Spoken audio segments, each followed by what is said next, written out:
up, everyone, and welcome to tonight's Midnight Ranting, the late after party on Evidence for Evolution.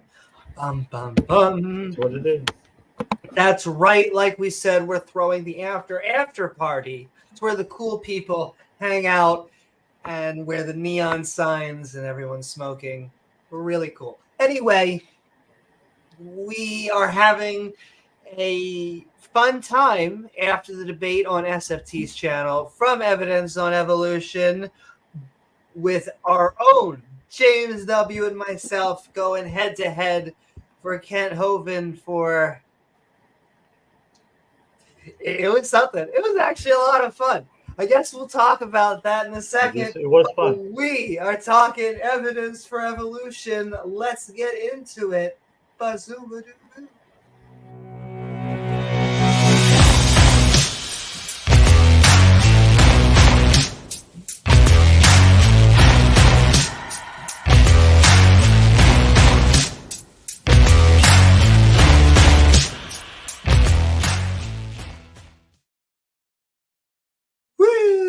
What is up, y'all? Gizmo is saying hi. That's right. We are Midnight Ranting on Evidence for Evolution. We just came back from a debate, and so we'll probably vent a little bit, but then we're going to be turning it on to an open mic so you out there can tell us what you thought about either the debate or the topic itself, especially if you're a creationist. Come on. The wood is fine, and I don't bite. Unless you're into that. Anyway, sending so much love. Normally she charges extra for that. But. That's right. But we implore everybody out there to dance. No, I hope that you are feeling good and liking. It does help us in the algorithm. It says like, hey, YouTube, I actually like this stuff. You can't really hit a downvote anymore, so it's either you like it or you, I guess, go to something else. That's the new selection, is you just go to something else. But unless you hate watch something, I might do that to certain creationists or Dawas. Things happen. Nonetheless, like on YouTube. Follow on twitch.tv.amynewmanskeptic. The Twitchosphere is growing. I still need to game, but I've been consolidating. I've had projects, certain things, consolidating. Hopefully now, I was designing web pages as well as teaching web pages, but now I can just designing web pages on designing web pages. And everybody asks, lots of people ask. They they want to. It's not as small of endeavor, just jumping into it. But I guess that's the same when I say with a podcast. I guess that's the same with many things that are worth doing. Folders, James. You gotta love folders. Folders within folders. Imagine it. Folders about folders. It really is. Imagine Inception, but about folders. You would have web design, at least half of it. There's a whole bunch of other nuance, but you got a good chunk of it just sitting there. Anyway, extension. Name the extension right. Oh, I'm staring. I just realized I'm staring at my speech. I'm like, this doesn't have any of the stuff. I also don't have a speech for tonight. We're just going to be kind of jamming a little bit and then opening it up, basically. This is just... There we go. Bada. Here we go. Hushoom. Bell icon. Hit that so you actually get reminders, because just subscribing, YouTube's like, yeah, okay, but do you really like it? And so if you hit the bell icon, some people also ask, they're like, how do I even get reminders for any of this stuff? It may be that bell icon. Set it to all. You'll see our premieres. Get some of that new comedy. Why not share, Sunny, and share the video, especially if you're in the debate community. Hey, yo. And we're a skeptic channel, including the two schmucks you see hosting. However, like we said, after the housekeeping, just a little housekeeping. We'll be opening up the floodgates for the open mic. Anyone will have their chance to say whatever they want, atheist or theist, liberal or conservative, come as you are. It's not on my chest. Or maybe that's where you should do it. I don't know. Anyway, that's how you can tell it's the after party. It is surprising. I didn't notice at first, but we were being fairly clean. Maybe it's just the environment. You just get used to it. I didn't feel like a really big like a good gut need to curse until someone cursed. And I'm like, but it's whatever. I thought it was getting spicy. I thought, I guess as we get into, before we get into the supportership, no, I'll say it. You can feel the gears working because I'm trying to say it. I might as well say hi to everybody. Let's say hi because I'm bi. So if you like and follow, subscribe, you do all that fun stuff, and now you're here and I'm queer. Well, I get to say hi to you. What's up, chat? What is up, Dr. Dino, isn't it? I always get it right. Either way, he was having fun in the stream. Lovely to see you. Kent doesn't like his Batman. Oh my God! Just seeing Batman. Did everyone see that Mr. Batman, not Batman, this is his father, but Mr. Batman, not like got arrested, but like made action news today for being an asshole. In essence, being an asshole. The police had to come out and talk to him. Yes, he was being a very naughty boy. He was basically trying to shame a group of lesbians. I'm just telling them they're filthy and they're going to hell. Mm-hmm. Which there's a certain irony somewhere because he wants to suck a big old. And back to you from our sponsors. What is up, if I can refrain from doing it, they can refrain from doing it. I know. Like, it is just gotta go so far in the closet. For Jesus. Binge Thinker. Who we saying? DiscipleDay. If we missed everyone, I'm sorry, doctor. So you need a Tylenol. It was a long debate. But with that being said, and before we give our shout outs and let everybody, what do you think, James? I thought it was a pretty fun debate. I'm going to reset mine. My thing's not updating one moment. Oh, okay. In that case, I'll keep on doing shout out. I'll keep on just talking. I thought it was a fun. It is pronounced Dr. Dino.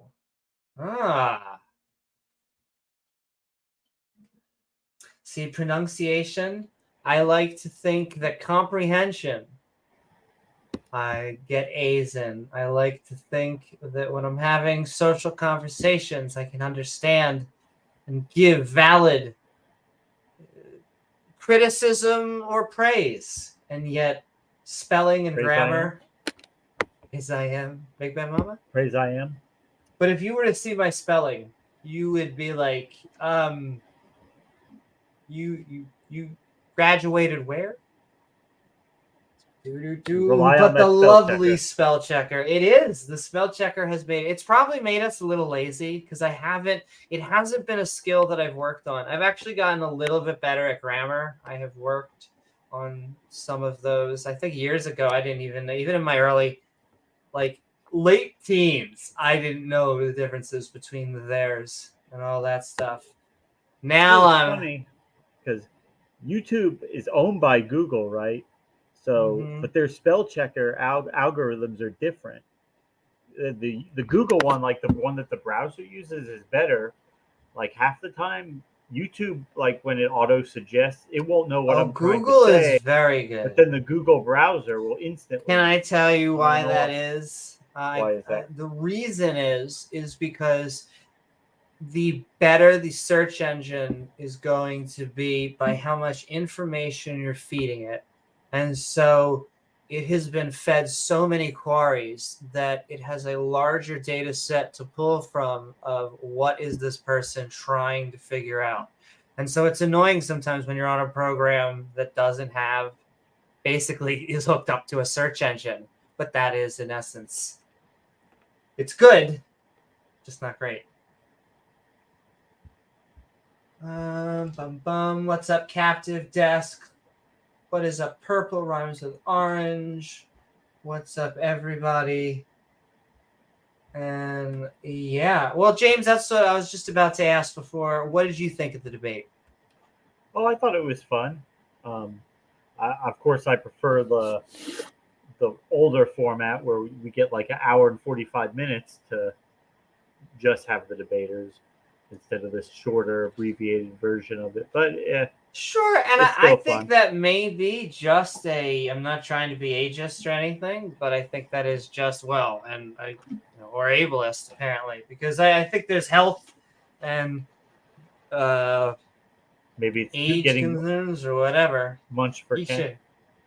I mean, we're just armchair psychologizing now, but we do believe that he had a stroke or something.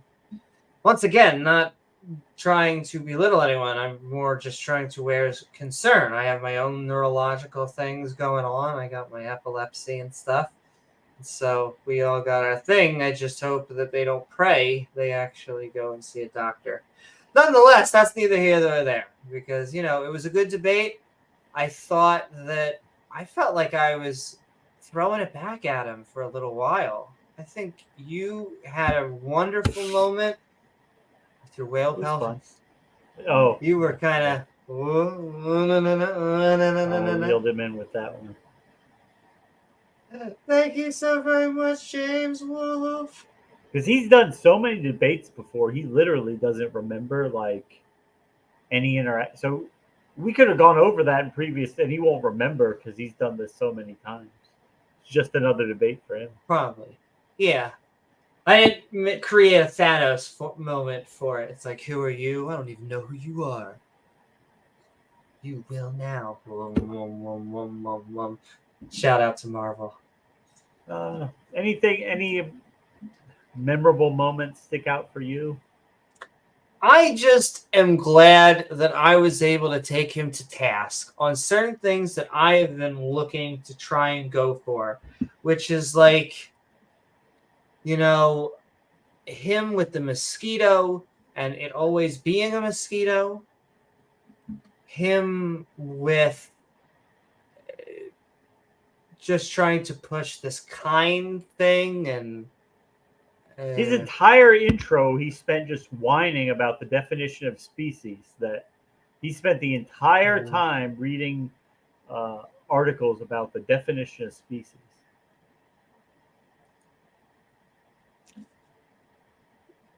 I'm trying to think of other memorable. I will say just at the very end, just because it's on my mind after, but it was interesting and fun seeing Gutsick join at the open mic.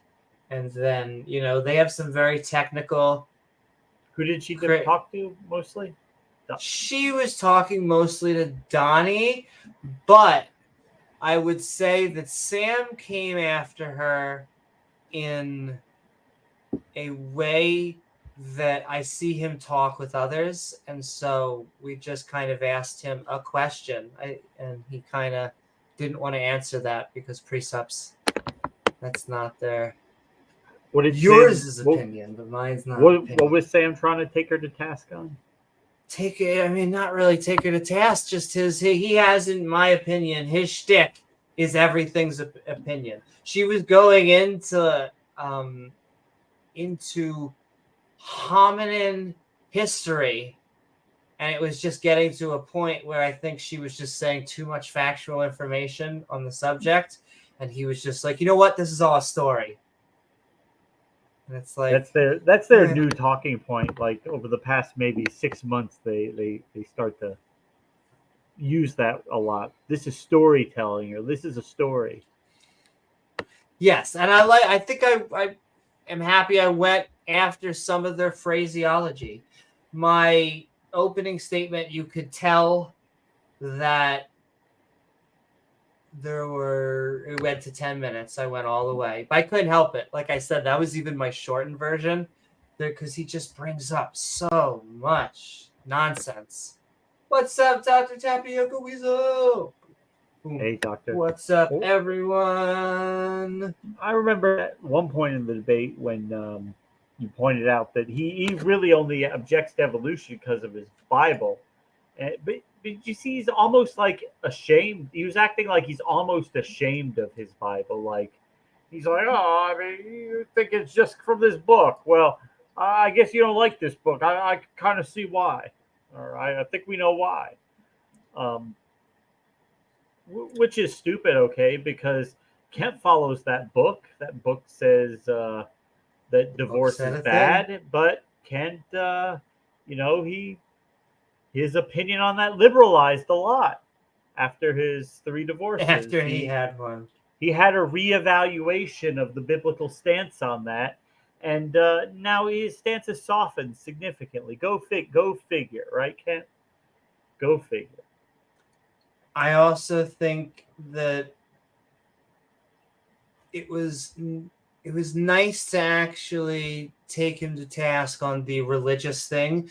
All you do is want your religion in school. You want your religion. I have my religion. You have your religion. Yeah, and so that was another one of his shticks. In essence, he has shticks. Though, holy moly, or should I just say moly?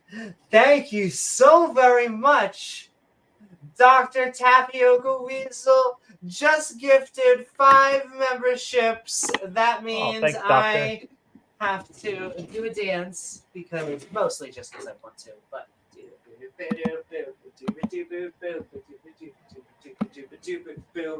thank you so much, thank you, Dr. Tapiocaweasel. And woohoo to everyone in the Skeptic Ranting community. Lovely to have you here. It was fun.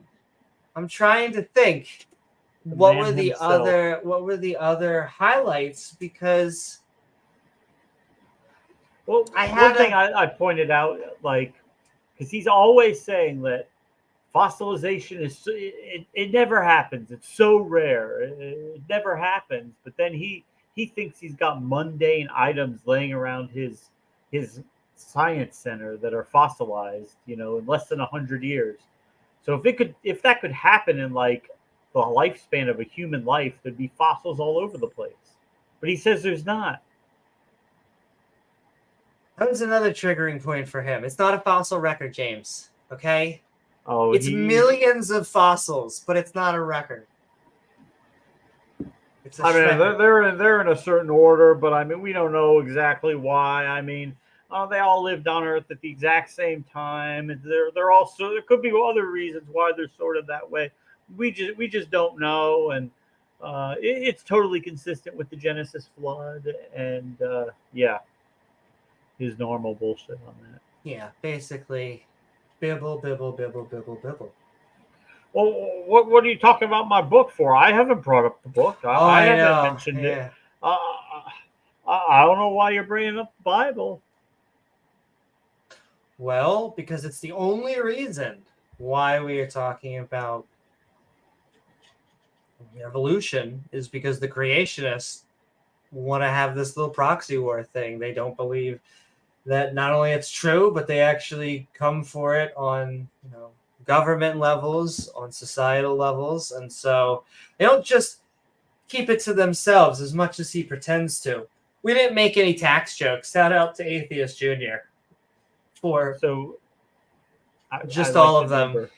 I was watching it right before, and so just shout out for all that. I was just in preparation. I like to do opposition research, and so the latest video was Atheist Junior's, and so I was just watching that.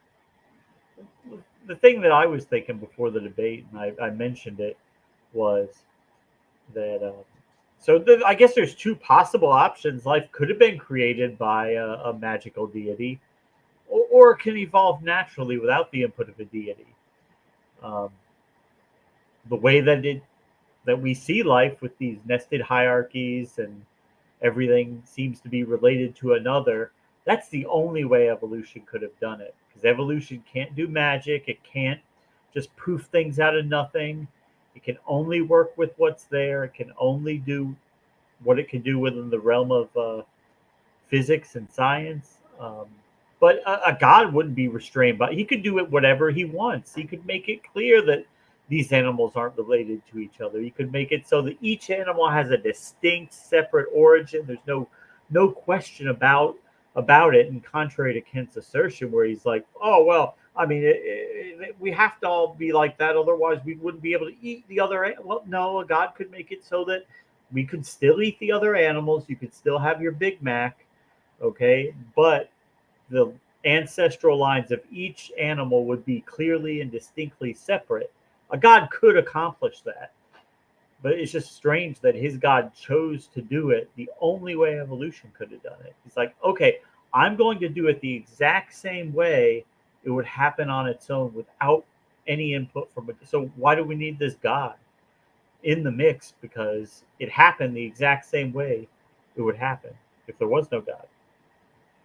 Also, sending love out the doctor. And there is no god. Because I believe I did see at least portions of your debate. I was looking for it so I can link it in chat with Kent. But also, I can't help it. And I mean, I feel like that means I have to, give 2 scoops now. Because there was another 5 memberships from Dr. Tapiocaweasel. Woohoo! Thanks, Doctor. But it also means more of a doctor than Kent. Just have to show off him. He's happy too. Oh, hi, yay. Moonlight says yay. Yeah. Moonlight is looking at you like you are batshit crazy. He is. Like, what the fuck? 1 cat out, 1 cat in. Buttercup came in to scratchy, but I wanted to say hi. She wants to say hi as well, too. Yes. She probably wants to chase Moonlight. Yes, she does. She basically full body tackles him. He did another one of his like traditional ploys. It's classic Ken Hoven where he plays dumb like where are these layers coming from? How does one layer get on top of another? It's like, but see that stuff. You don't understand sedimentation, how layers get laid down. Exactly. One of 2 things. He either doesn't know, or he either does know and he doesn't believe it, or he just doesn't know. In which case, he needs to take like middle school science. He says he taught science for 15 years. 15 years. Yeah, and he's like, where are these layers coming from? Like he's genuinely baffled. Oh, I don't think he's dumb. I think he's just playing. I think he's. That is the other thing that I liked. That I took him. I keep on saying take him to task. James, do you know how brave I am? It's so brave. But like he has. Now I'm gonna get it because I made this shtick. I don't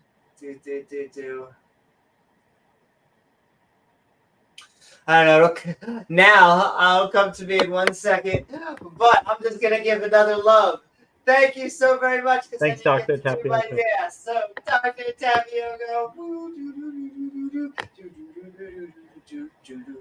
Remember, ladies and gentlemen, if you can't remember what you were saying, just become a bimbo and it'll be okay. But in conjunction with that, then he goes on. He's like, "Oh, all the materials the same age. How is one layer older than the other?" And this has been pointed out to him before. I've done it in a previous debate. I'm sure other people have done it too. That nope, we're not talking about when the molecules were created in a supernova, probably 4 or 5 billion years ago. Yeah, he did. That whole supernova thing was weird too. Another thing that like science. Where are we getting all these heavy elements? Findable. Where are we getting all these elements heavier than lithium? They didn't come from the Big Bang. Where'd they come from? Exactly. Nobody's ever seen a star form. Well, there are lots of stars, Kent. Yeah, You almost seem surprised at the iron. Like the whole iron thing. He mentioned it. I'm like, what do you think that iron is what creates Oh, stars too? Studio Don't tell me. 215. But yes, the charts. The charts are what another thing that I see, because what he ends up doing is he tries to bully people. Is he, in essence anyway, or maybe bully is not the right word, ridicule. I'm trying to think what it is. But in essence, he says, do you think this is a good chart? Is this a chart that should be taught in school? Like, yes. And so I think our natural intuition when someone does that is to get defensive. However, I've seen them do this like a dozen times, and every time they're like, good charts. And so, piece of me, I can't be teaching data visualization and not defend charts, James. It is a must. I mean, they're useful tools for helping us people understand things, for illustrating concepts that otherwise would be harder to. Exactly. And there's ways to declutter them, which is the chapter that I'm on right now, trying to show. And he said the one he showed today was from a college textbook, but I don't know if that's true. He is notorious for quoting middle and elementary school science books as if it represents like the cutting edge physics, science, whatever they're doing, the big brain people are doing at this moment.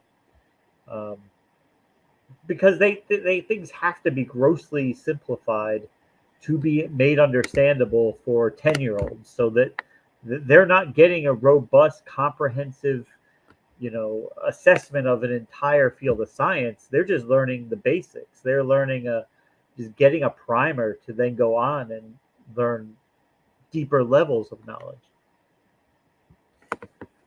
What is up, also, Sumami, Maya, who haven't we said? If we say hi to you twice, it's just because we double love you. And yes, if we didn't say hi to you, just send us love and we'll say hi to you. Love when Kent's opponents call him out on changing his subject.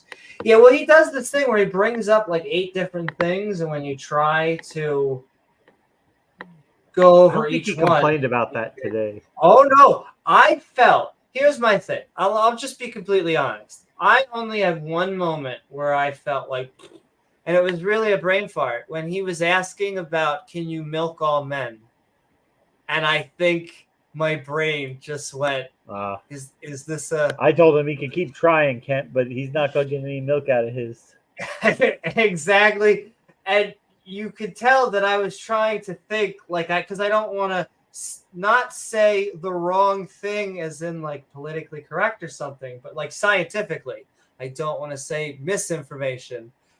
I mean, maybe, I don't know, maybe Kent doesn't take female members of our species to be human. So, but when I did maybe say only that, the males are human to him. Well, that's what it. Only the males are made in God's image, James. We've gone over this. But when I did say this, and you said something like that, and I realized what he was saying, I'm like, oh yeah, no, you can milk anything with nipples. But I try not to comment to anyone in chat when I debate, but I do see some. And I just saw a few people in chat were like, what? She thinks you can milk anything with nipples. Okay, well, I've tried. I tried for hours to get milk out of Matt Powell's nipples. We hooked up the machines to him. We hooked up his wife's breast pump to it. We got nothing, zero milk out of Matt Powell's nipples, but we tried really hard. I'm sorry, just making milking sounds. Then I'm just looking in a different direction and making sounds. Rachel's like, don't dare me. Don't double dog dare me. I get milk out of Matt Powell's nipples, but I got milk out of somewhere else. Oh, I bet he did. Exactly. James, you could find it if you dig or push or pull. It's just like milking a cow. It's like a bop it, James. You just yank on it till the milk comes out. If you do one of those enough, maybe both, eventually you win. Well, and so yeah, that was the only moment that I think that has been sticking in my head negative was like the thing. But other than that, I felt like, and I will feel like I felt bad. Tell me if I was doing that. I feel like I was taking up a lot of time. I just couldn't help it. Like between No, us. that's fine. I've had like 4 run-ins with him before. This is so. You're like, let Amy let it, Yeah, and it did. It let felt her good. have her fun. Like you can see, I'm like trying to catalog everything. Maybe because it just happened, and yet I thought it was actually. I felt like every time he said something stupid, or it's like this weird thing, or a bullshittery. Because sometimes he says something that, you know, he called us delusional about the 4.5 billion year old Earth. And so I always just like to make sure I have become, James, just an absolute note taker. I cannot help it, but it has become an advantage. You know, I sit here and I can go to, except for the pizza stain, I can sit here and just actually go point by point and not miss any of these stuff. You know, evolution doesn't have the burden of proof. Navigating across oceans, so much stuff. I don't know why I have quantum gravity on here. Did he bring it on quantum gravity at some point? I mean, you did mention you said evolution is a fact, just like gravity. Oh, like, yes, we can yeah. observe He gravity. took problems with that. Well, we can observe evolution too. All the observations are there. You just can't see the entire thing take place at one time. But of course, the crime scene analogy is really good because that's what we're trying to do. We're trying to take the information we have available to us and use it to construct a model, construct a narrative for what happened. Exactly. And it's like just like so they don't have to see gravity doesn't go against somebody his get religion. stabbed, you know, but they can look at the blood spatter on the wall. They can tell, okay, that's how that got there. They can, yeah, there are ways they can figure out what happened. And that's what I think we were good on, and what we focused on is his shticks, his jokes. Oh, that is actually where a lot of his punches are. Did you believe you were related to an amoeba? Yeah. I mean, is this news amoeba to don't you? have bones. Amoeba well, don't affect me much. How do you know? Well, Kent. So there was a time in the fossil record where nothing had bones, and there's a time after that where animals started having bones, and we could see when that time was. You think God just decided at one point, oh, okay, I think we'll start having animals with bones. Yes. Or you think mutations started to happen that allowed creatures to have bones. I didn't get to say this while Gut said because I didn't want to interrupt her, but oh, look at the bones. Everything's better with a Monty Python reference. Almost anything. Can't beat it. All right, let's do the shout outs and then let's get people on. So, do a quick sending version, so maybe. much love. Yeah, we'll do the quick version as quick as we can because we always say a quick version. But we are Midnight Ranting on Evidence for Evolution. We love all the ways that you have given us love, multiple ways. You could tag us, first of all, at James W. and at Amy Newman, and that helps us just see what you're saying to us. If you would like to see your comment on the screen and us, actually dig down or just have some silly fun or support the channel, feel free to send us a super chat, as well as our evolving badge system. And, it triggers them so much. Our badges evolve, James. But we have evidence of evolution right in our channel, right here, by becoming a member and hitting that join button or being gifted, because thank you, double to Dr. Tapiocaweasel, but it helps you join the Skeptic and Ranting membership community with just those badges going to evolve. Woo-hoo. What is up, Sparrow? What is up, Lambie? What is up, Hellion Thesis? Woo! What is up, everybody?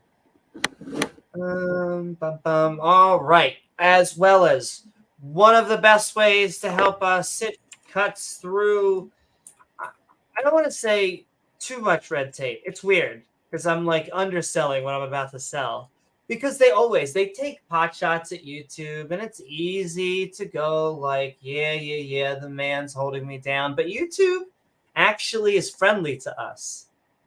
I don't know if it's just, their bias to atheists, but I think what it is that there are some people that spread misinformation, and there's some people that are trying to at least promote and spread information. Don't want to pat myself in the back too much, but generally speaking, if you are trying to, I'm doing an Eric Andre joke, if you're talking about 311, then chances are that 7-Eleven doesn't want to put commercials on your products.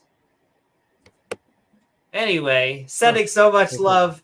I know, I can't help it. Anyway, it really does. It still helps skin throughout all the other stuff. The best way to support and to get unique perks and to get the now Patreon-only stream is by heading over to patreon.com/Amy Newman. Help send us some love.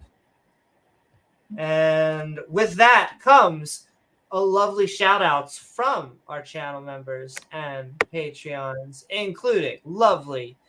And like James says, we're going to go. Dun, dun, dun, dun, dun, dun, dun. In fact, give me 1 second, actually. Dun, dun, dun, dun, dun, dun. Dun, dun, dun. Copyrighted. Damn it. That's all I got. Thank you, YouTube. God.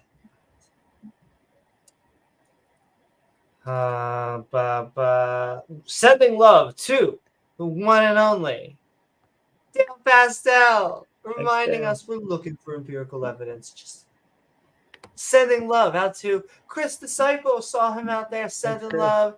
Reminding us that Christians, Jews, doesn't matter what your version of theism is. If you have doubt in your beliefs, you have a home here at the Skeptic and Ranting community.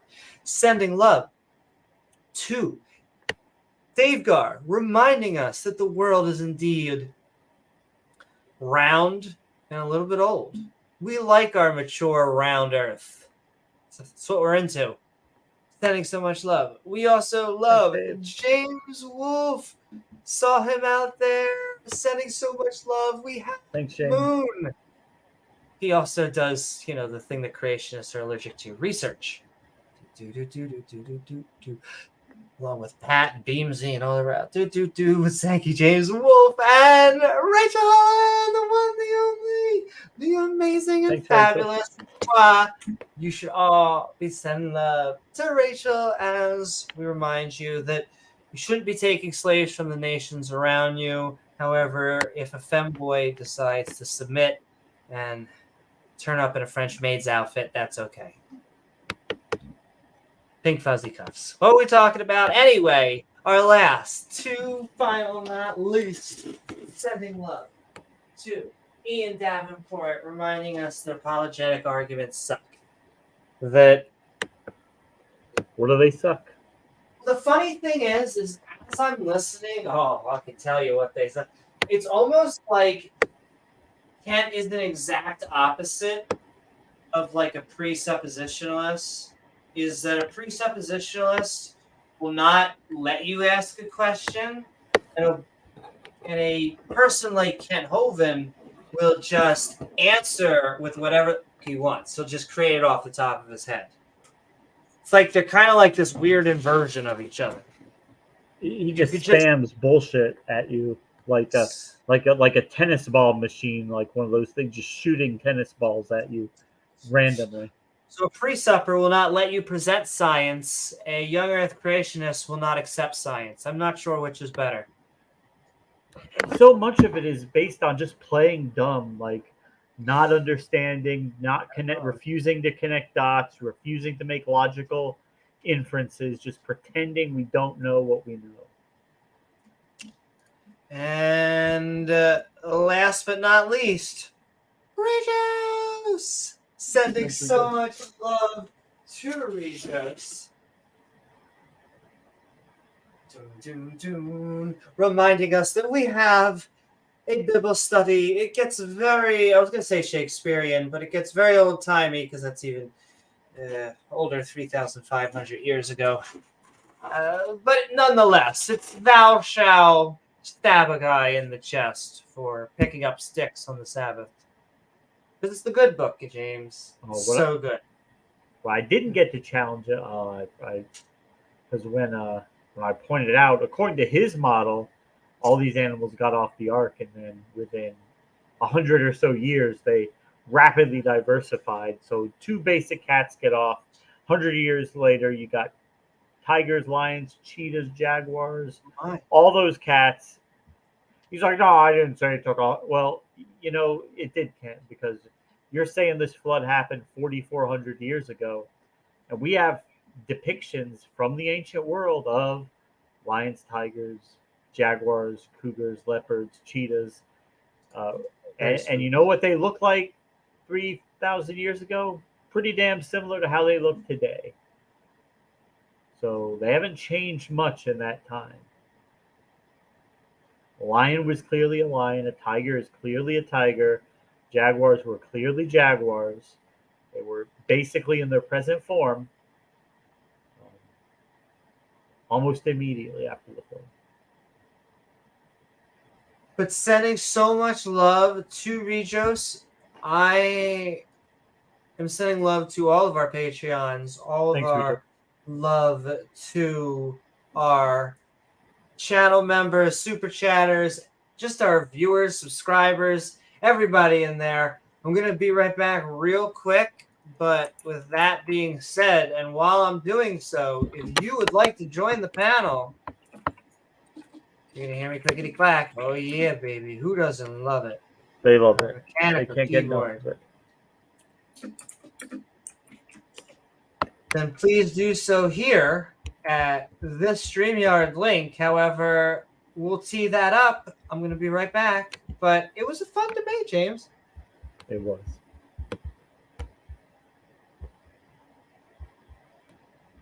Well, I hope everybody liked the debate. I thought it was a lot of fun. I know Amy had a good time. It's unique a different format, and there's 2 of us, so we're not going to each get to make all the points we want to make, which is to be expected. But it still was a fun, productive debate. If you've seen one Ken Hovind debate, you kind of know what he's going to say. You can almost take the words right out his mouth because he says basically the same shit every time. The man, he can't learn. He is incapable of assimilating new information into his mind because he just keeps saying the same thing. Even when he's been corrected on it numerous times, he still comes out and makes the same claims. Either he's incapable of learning or he just doesn't care. He says the things that he says because he likes it, not because they make sense or not, just because he likes saying them. So even if you show that they're not true, they don't make sense, he still says it anyway because he likes it. But yeah, anyhow, it was a lot of fun. He pretty much behaved himself with Amy, I have to say, which is I guess better than he's behaved sometimes. But we have to give him, I guess, a little bit of a pat on the back for that. Not much, though. Not much. But he did better than I was expecting, and I know that was one reason it took so long to get this debate scheduled. I see we got Sunflower and Doc Die Now in the back. Is that how it's pronounced? Die Now? Donnie never can say it right. Ken Hovind thinks you're just trying to copy his name and ride his coattails to get views and such. But He's a public figure. That's to be expected. He can cry about it all he wants, but I don't think anybody's going to feel bad for him. So when Amy gets back, we'll get everybody else on. And yeah, so much about Ken Hoven's. So much of what he says is just crazy. It's asininely stupid. But he says it with confidence. He says it as if he truly believes it. And that, I guess that translates down. That's one of the reasons he's successful, that he's been developed this cult following that he has, all the way to starting his own actual cult at his compound there in Alabama with his devoted followers. If you're ever in Dinosaur Adventureland and they start passing around Kool-Aid, I'm just going to tell you, don't drink the Kool-Aid, okay?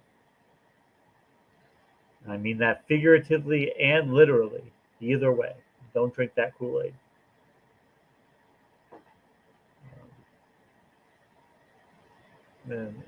We had in the questions, and somebody posted about the Big Bang explanation, because he likes to harp on that and include that in the definition of evolution, the Big Bang, and because a religion, his religion, it tells him his history, tells him the future, tells him his morality, his science. It tells him basically everything he needs to know in life. It's all based on his religion. Science doesn't do that. We have standalone theories and explanations that explain a phenomenon. It doesn't have to explain everything else that we see. We can still do meteorology. We can still predict the weather without having to understand where the energy from the Big Bang happened. So we can do physics. We can do all sorts of scientific applications without having to know that, and they work. We can do evolution. And all right, we are going to start the open mic. I would ask, since we're just going to keep on getting everyone in, that say your opening statement, but also please tell me when you are done so that we know to just keep on getting people in. But with that, the link is pinned. We are going to the open mic. Boo, boo, boo, boo.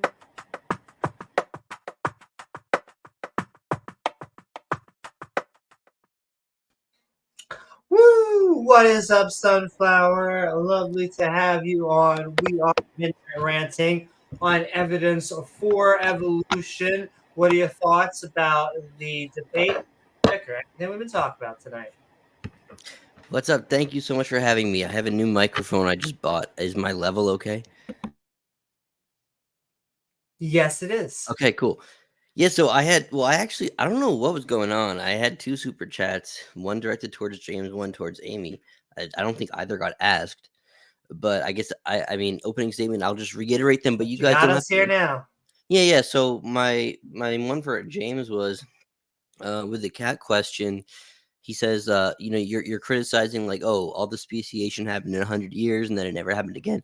Well, isn't that exactly what the concept of punctuated equilibrium really says? It's like there's brief moments of rapid speciation across like long periods of little to no change. I feel like that's consistent kind of with the evolution model. And then to Amy, the question was on the topic of hallmarks of design not being complexity. I mean, I don't think that's necessarily true. I think if it's overly complex, I would agree with you. As in, like, if it becomes like arduous, then yes, it's not a good design. But like, the same way that like if you open up a MacBook, the UI as when you're operating it is very simple, but the programming that goes into it is quite complex. Sure. So, can I tell you what I think complexity has a correlation with? Of course. Yep. Time. I think that's often when you need things to be more complex, it's because you're using something or you're doing something that you're now putting, more time and energy into. And you oftentimes, as a designer, have to take that complexity and, whittle it back down to something simple. Well, yeah, I mean, well, okay, but I guess what I'm saying is like the back end is, in terms of complexity design, the back end is very different from the front end. As in, like, when you open a MacBook, it looks simple, but there's cogs. Like, so I would say like the DNA is kind of like the programming language, whereas See, but at that level, I think it's irreverent, because I could just give you an example of a $35 Pi computer that, although, it is this little thing, it can still create very powerful. You can do basically anything with a computer you could do with a Pi computer. Well, within reason. Well, can you adapt to environmental like harms in a way that you can persist and have progeny over the course of generations with like that's where I think After that, maybe, but like then you started getting into replication and stuff like that. Yeah, well, so, I mean, though before we get down the weeds, I okay, should though this is the question you said you asked, but then after we do this, I just want to get Doc in here. Yeah, well, I mean, I'm not even discounting what you're saying, because there isn't there. I'll give you credit in the fact that if you look at DNA and you see and you do and there is definitely an argument to be made that a lot of it is kind of like junk, accumulated junk that's what we call non-coding DNA, and like so I'm not saying that you're absolutely wrong. I think you actually have a compelling argument in the sense that if you have a design that's not efficient, and it might get the job done, but it might have it might have accumulated a lot of junk along the way that if you were a really expert designer, you would be able to trim that junk off. Yes, that's fine. However, if it's like, I could also imagine I was such an expert designer that I created a tree in the jungle that just if you looked at it at the right angle, it could tell you the exact time of day and the alignment of the stars. Well, then you would look at that and you would be like, well, that's obviously just natural. Like, that's too simple. Like, that couldn't have been designed. It's like, how could so it's like at a certain point, I feel like you could attack it from either. If it's too good of a design, it just looks like it looks so that it's also not a law like the law of nature saying that we necessarily, there might be people out there that like a really complicated graphical user interface. The point has been that push forward to us is that complexity is the hallmark of design. Thus, when we look at an organism that is complex, this is showing us that it is from a creator. And I guess I am showing, or at least I'd like to show, ways in which I don't think that is true. And I even think sometimes the opposite. Does that mean that we always want a simple design? No, but I do think that we actually prefer simple designs. We prefer less complex systems, generally speaking. Fair enough. Yeah. And okay, you can say more. I just gotta, even though he's like, hey, I'm just having a good old time, but we're getting Doc on here to continue having a good time. Yeah, I'm really just here to have a good faith discussion. I'm serious. I don't have any I thought it was a good debate. I thought you guys both did good. I mean, I can give a little good faith pushback, but I'm not here to say that anyone's wrong or crazy or stupid. I think you guys made really good arguments, frankly. Thank you. I was gonna say I'm actually interested in those, But let us all, and I actually appreciate those kind words as well, but we're also getting Doc in here. What is up? We are Midnight Ranting on Evidence for Evolution, the after party, having fun. What are your thoughts about the debate, the topic, or anything that's been said tonight? Well, first, hola, hello, ladies and gentle nerds. Hope everything's going well. Hello. As for the debate, Hey, what's up? I mean, not much. Slight headache. Surviving, hopefully. Anyway, you two did great. I think you held your own against Kent really well. But I mean, for Kent, it was another Kent debate. Like, he brought the same arguments he always does, refuses to learn from anything, and I still think it's sad that people follow him. Can I also say, you two did good. Thank you so very much, Doc, for those very kind words. But can I also just agree with you? Because that was one of the things I noticed in listening to the Atheist Junior debate, in preparing for this. I'm like, all right, let's see what he has new to bring to the table. Oh. I was 5 minutes in, and I'm like, this is the same shit. Oh. And so I listened, but I knew what was coming. I assume because he has some slides that cite the 70s. I still like disco. Just saying. He never has anything new. It's always the same thing. And honestly, I think he's just going to keep repeating the grift as long as he can until it no longer makes him money.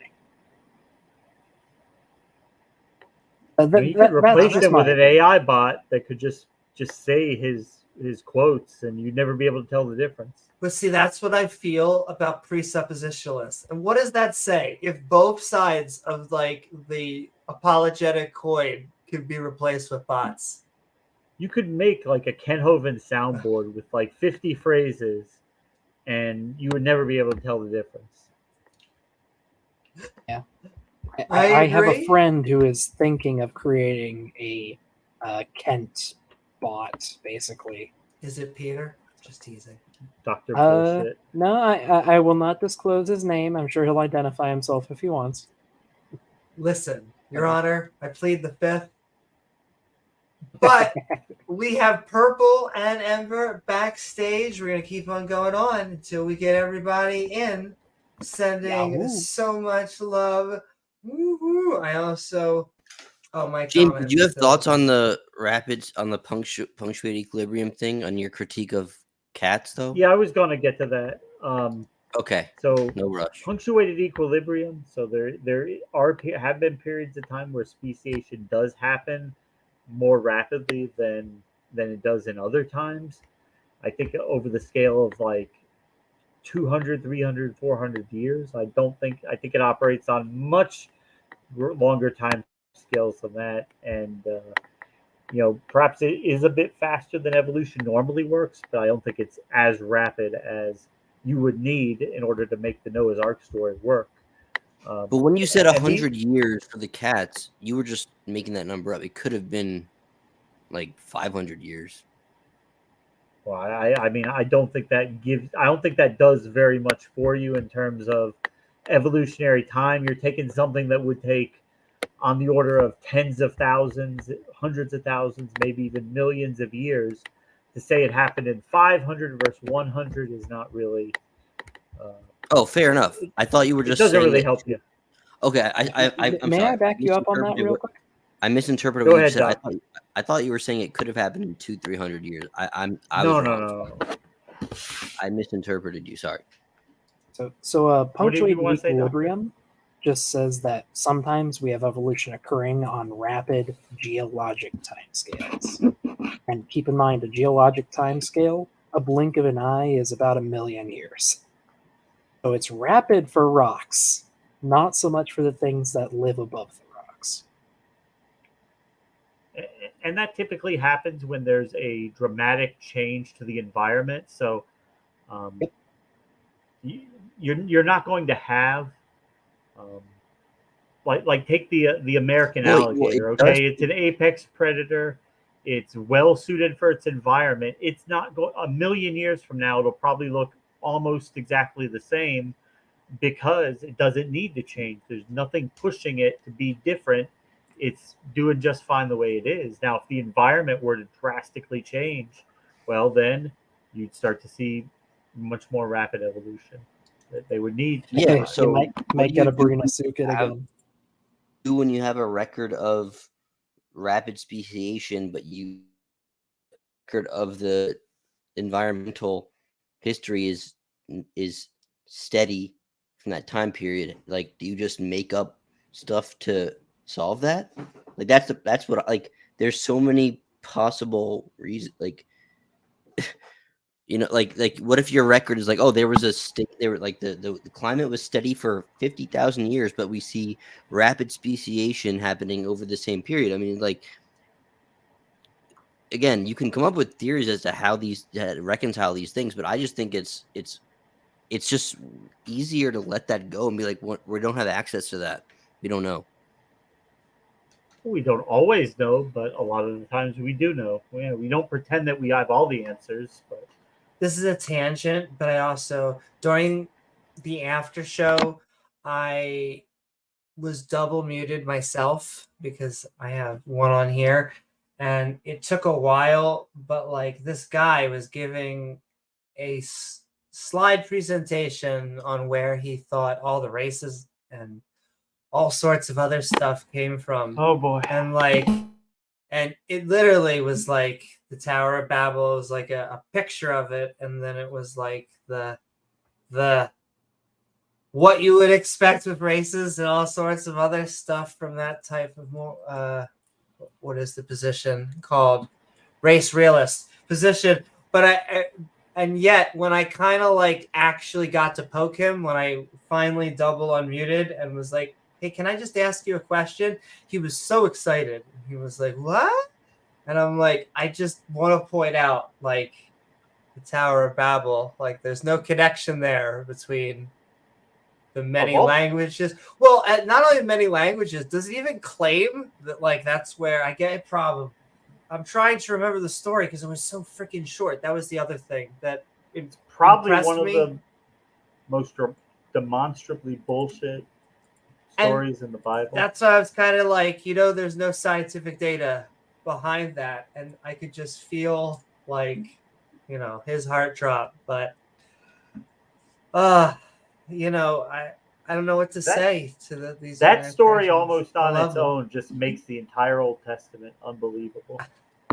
It is almost just because they sit there and they try and talk about what they want about logistics from us, and then when you bring up this stuff, though, I mean, to his credit, he did have a PowerPoint presentation, so that's kind of not really a model, and it poisons their anthropology, their archaeology, their biology, because they have to try to force all humans to originate from the Middle East instead of where we know they came from Africa. That was the other thing. It leads them to taking all these silly pseudo bullshit positions. James, that was the thing. Half his slides had like a good chunk of what I would call, it's hard to tell what the data is saying, and so you can't make heads or tails of what it's pro or against.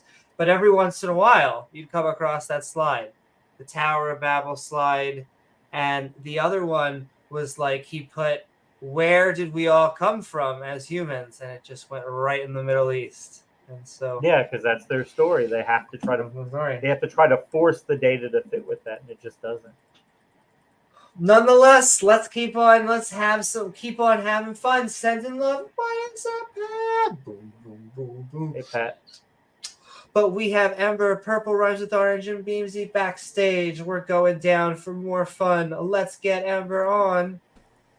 Woo! What is up, Ember? We are Midnight Ranting on Evidence for Evolution, the after party. We just came back from a debate. What are your thoughts about said debate or the topic or anything we've been talking about tonight? Well, I still have to catch the debate itself. I've been multitasking today, as one does. Oh, Let me tell you. You normally follow that up with other things, but let me finish the things I'm procrastinating on, and then I'll announce them. Anyway, Okay. Amber, we have been Midnight Ranting on evidence for evolution. What are your thoughts about the topic? So, it actually, one of the things I was working on today, the subject came up.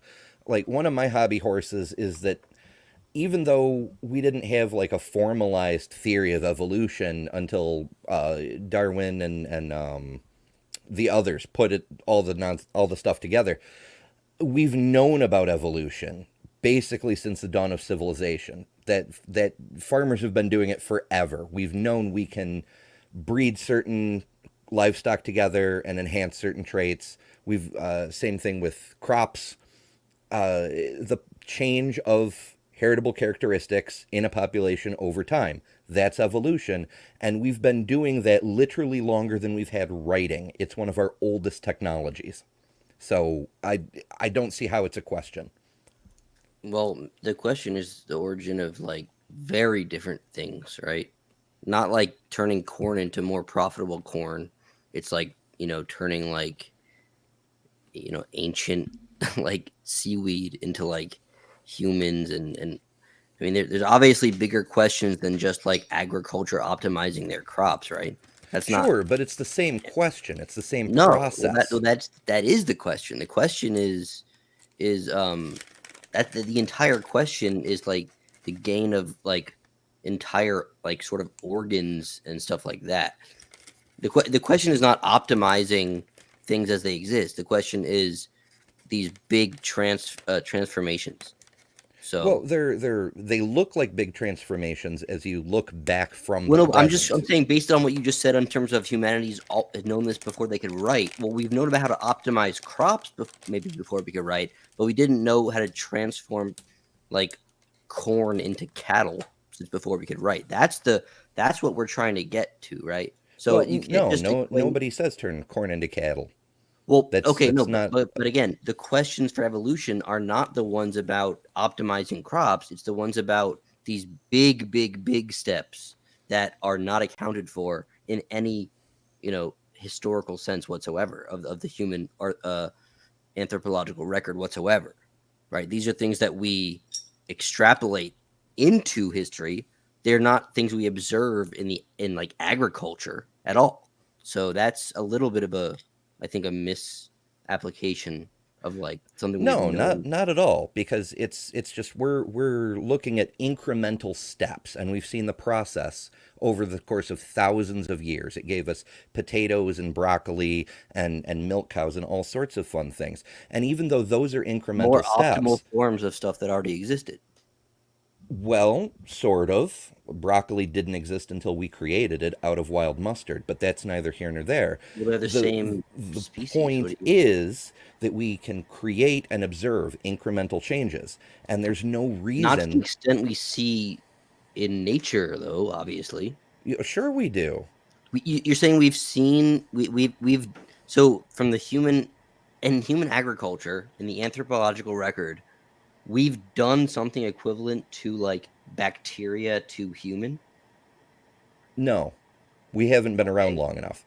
Well, yeah, But there's no reason to think that these incremental steps can't just keep going. But here's where I'm pushing it's back not a on you. rational question, though. It's like saying you can walk to the end of your driveway, but there's no reason to think Ember, you can here's walk where to I'm the end pushing of your back on you. street. It's still walking. It's step by step. No, I'm pushing back on you so I'm not saying that like evolution is wrong or whatever, but I am saying that there's arguments going back and forth even within the the academic sphere, atheistic academic sphere, of the mechanisms of how things like this happened. So you can't just say that because we took wild mustard and made broccoli that now we understand. Oh, that's all we needed to do. We saw that like ancient humans turned wild mustard into broccoli. Now we know how amoebas turned into humans. It's not quite that simple, actually. So yeah, we do need more explanatory mechanisms for like massive jumps Well, that's the thing. There aren't massive jumps. Every change is step by step by always step. Massive jumps, dude. Like there are massive jumps, and this is a problem in the. I'm not saying that it's unsolvable. I'm not saying that you have to believe in God, but it's a very like ongoing thing. Like there's a lot of gaps. If I may ask, like we don't understand the entire process from start to finish of, No, but we don't need abiogenesis to like, humans. If you know you can walk to the end of your driveway and you see somebody at the end of the street, it's not unreasonable to think he walked to the end of the street the same way you walked to the end of the driveway. It would be crazy to say he walked to the end of his driveway and jumped all the way to the end of the street in one go. Just because you didn't see him walk the intervening distance, the natural conclusion is he walked there. Works. That's not how science works, man. I'm sorry. It kind of is. Well, no, not in this case. Well, did you want to say something, Doc? No, it's not. Yeah, kind of. Okay, go ahead. So let's say. So, have you ever played a Connect the Dot game? Listen, I'm not saying that it's I'm not trying to sit here and say it's impossible. I'm saying that there's still there's so much research going into the precise mechanisms of the timeline from the abiogenesis event to current mammals. To just simply say like it's all figured out and there's no problems. Well, that's just naive. That's not true. Like not quite. So we do have a lot of things figured out. There's still some stuff we haven't figured out. Abiogenesis isn't exactly nailed down because we, frankly, don't have a lot of rocks from that period in time. Okay, but at least once you have life going, we know the mechanisms that drive evolution. We know how evolution occurs. And we do have fossils marking every single transition between different groups of animals, all leading to more basic common ancestors. I don't think that's true at all. All right. What do you mean? Wait, every group? What is a group in this context? Well, so let's go with the simple example. Let's say vertebrates. We have transitional fossils going between all forms of. We have examples of define group in this context. Okay. A group in this context is a collection of animals that all share common characteristics that are retained from a common ancestor. They can also be further defined by derived characteristics we have fossils that for evolved when after they prokaryotes diverged. Do we have fossils for when prokaryotes turned into eukaryotes? That I don't know if we have the fossils for, because again, that is a long time ago, and they're also single cells. Those are very hard to preserve. It's like one of the most important problems in all of evolutionary biology. I think it's only secondary to abiogenesis, frankly. And these are the things that happened so long ago. Biologist. I'm gonna let you just dismiss that as like oh, we might not have that one. It's like, well, that's a big one. I'm not dismissing it. I acknowledge we don't know everything. Well, but we know how it could have happened. But when you have and Sunflower, before you go on, well, hold on 1 second, Doc. I actually want you to have the final word because then I have a question for you, Sunflower, in which I'm going to give you this time to talk, and then we're going to get Purple on the stage. But Doc, if you want to finish your thought, sure. Just oh wow, sorry, big blast of thunder! Holy crap! Yeah, I can hear it over here. Yeah, that just happened. I'm hoping that's thunder. Holy crap! Sounded like it. It lasted for like 10 seconds. Okay, so when God the is mad at you, Doc.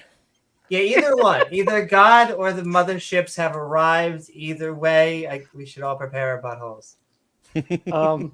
Anyway, we don't know everything, and there are gaps. I will fully acknowledge that. But we do have most of the mechanisms figured out. And we're learning more every day.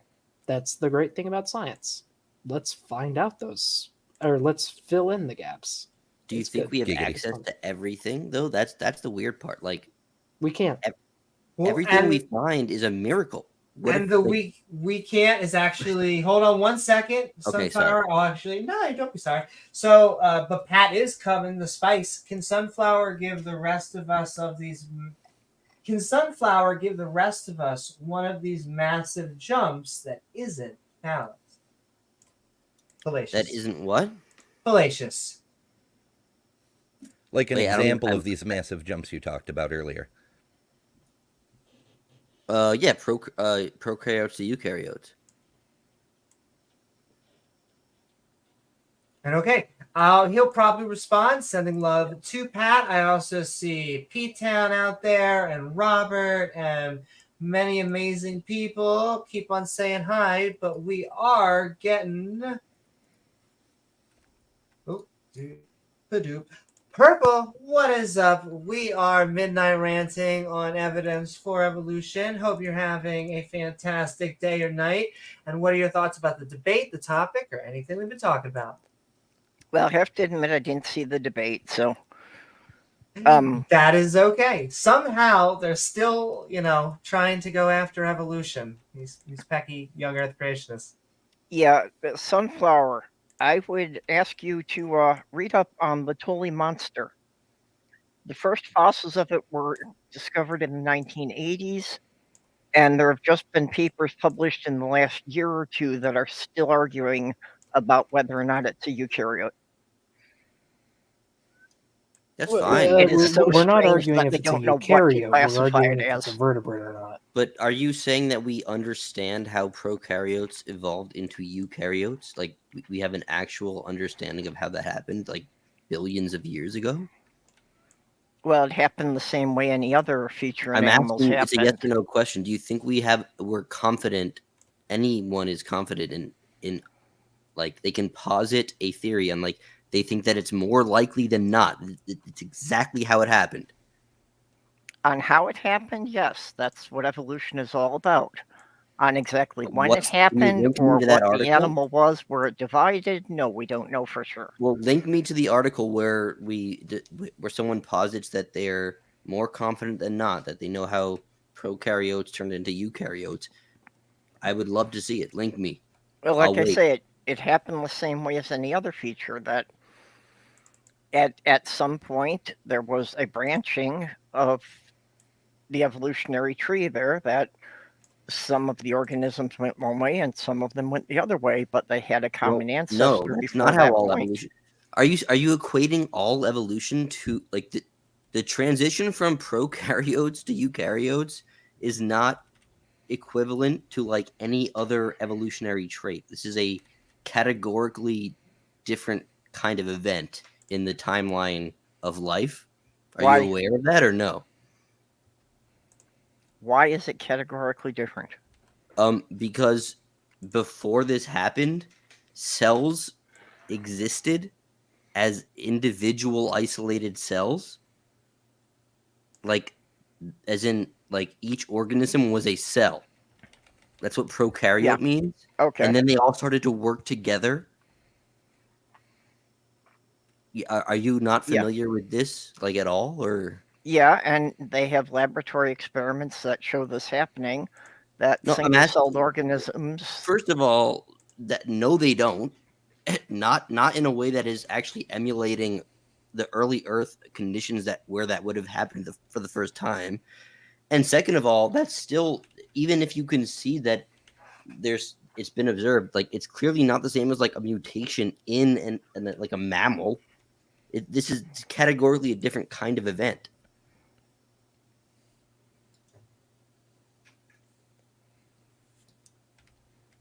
I don't think it is. No, I don't see think why prokaryotes, like, transitioning into eukaryotes, is categorically different than, like, a mammal, like mutating to, like, be able to, like be, like, have less pigment in their skin, like albino, like, be white or, like, dark. Well, and before you respond, Purple, we're going to keep on going back and forth for until you feel satisfied with your line of questioning.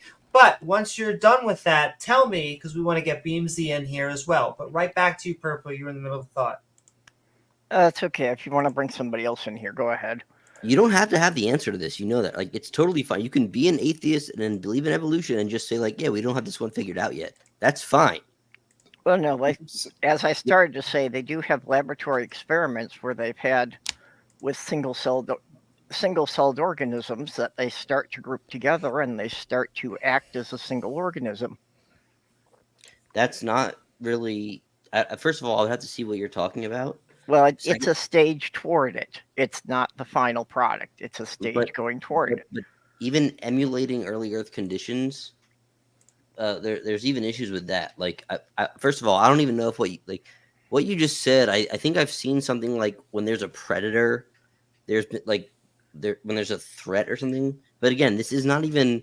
This is like the earliest stages of even like proposing how single cells could like unite to form a purpose.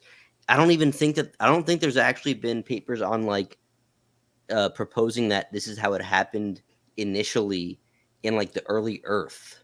I have not seen. I've not heard any such thing of that. Wait, what? Well, they're two separate things. Endosymbiosis is the major proposed mechanism for cell organelles forming. I posted a link to scientists talking about the process in the chat. Okay, yeah. Look at. Well, there's always theories, and that's fine. But again, the best theory, there's a difference between something being the best theory and something being a theory that's more likely than not to be the actual accounting of things, right? The thing is, Sunflower, especially with events that are this far in the past, it's a lot harder to say we know for sure how things exactly. happen. That's my point. I agree that sometimes the best we can do is say we have a hypothesis. That's my exact point. Well, actually, this is exactly okay. So recently, this has made me really frustrated, and I'll just really quick here. But what's made me really frustrated is the blurring of lines between, things we can observe, especially in terms of evolution and like micro adaptations, which are usually the result of like loss of function. But even if not, with any exceedingly lofty theories about like conflating like observations we make and witness and like can account for everything, and then conflating the level of confidence with like some proposed theory of how things could have happened a billion years ago. I can speak personally. I used to think that these things were like equal, like they had equal footing. Like, oh, well, I believe in this, so I should believe in that. Like, the level of confidence drops off exponentially the farther you go back in time. And it's fine to say that, look, I totally accept the idea that, well, this is the best we have. And I totally accept that religion does nothing if religion does nothing for you, it's not scientific. It's not, frankly, in most cases, then that's fine. But to say like you have a proposed theory or mechanism for something like, abiogenesis and like the early how maybe prokaryotes turned to eukaryotes, that's, you can say that it's the best we got, but I think it's more mature to realize that it's inaccessible currently. Like the best we got could be like 0.0000001% likely to be true, versus when we see things in the lab that we can replicate every day. Well, now we're no longer just theorizing, like we're observing it and recreating it time and time again. And so it's really fallacious to use these theories of billion years ago evolution with like stuff we do in the lab every day. It's orders of magnitude separated in terms of level of confidence. Okay, Sunflower, Purple, last statement for you. Because I'm assuming when I bring in Beamsy, he's going to want to talk to Sunflower anyway. And so, yep. Purple, last word. Well, it's what we have is our best ideas, our best hypothesis on how things happened, 4 billion years ago. There's no way to know for sure because there's basically no evidence left from events that far back. Exactly. Agreed. Here we go. And on that agreement, we are bringing in Beamsy. We're having love. We are Midnight Ranting on evidence for evolution. come one, come all. If you are atheist, theist, liberal, conservative, does not matter. I'll send the StreamYard link once Beamsy is in, because we'll finally have our full deck.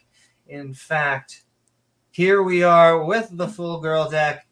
Beamsy, we are Midnight Ranting on Evidence for Evolution. We are having fun. I hope your day or night is going well. And what are your thoughts about the debate, the topic, or anything we've been talking about tonight? Oh, that came across like you were pulling teeth. No, that's actually, if you watch Creationist DVD number 5, very specific. Buy my DVDs. Buy my DVD. Yeah. Can I just say one thing? I caught myself in the middle. I don't know if anyone saw that in my opening statement. I'm now just remembering, I almost did a Kent Hovind impression in a Kent Hovind debate. And I'm like, that would probably be mean. I'm sorry. Yeah. Right back over to you, Beamsy. Sunflower, have you heard of a Vinticosa? No. It's also called bubble algae.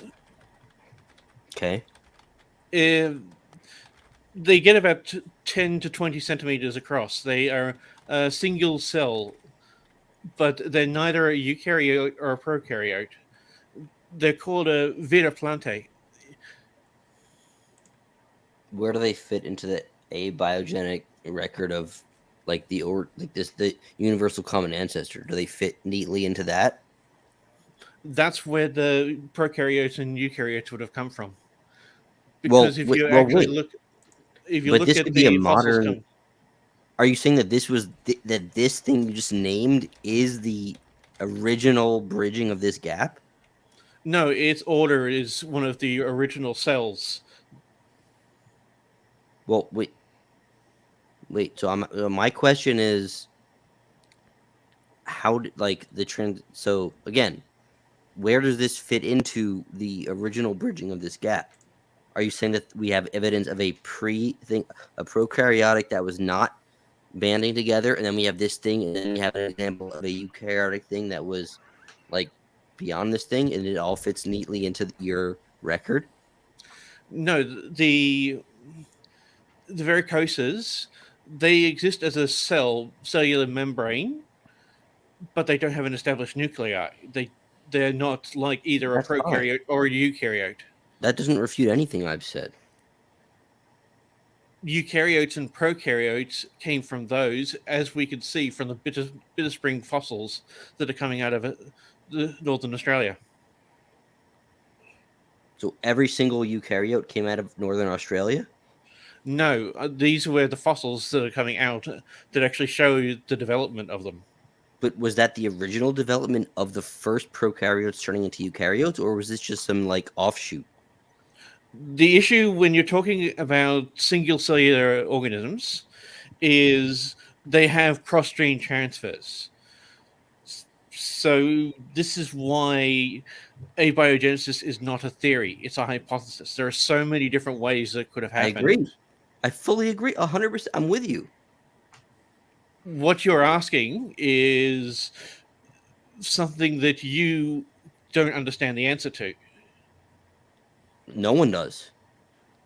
There is also an alternate hypothesis. No one understands the answer to that.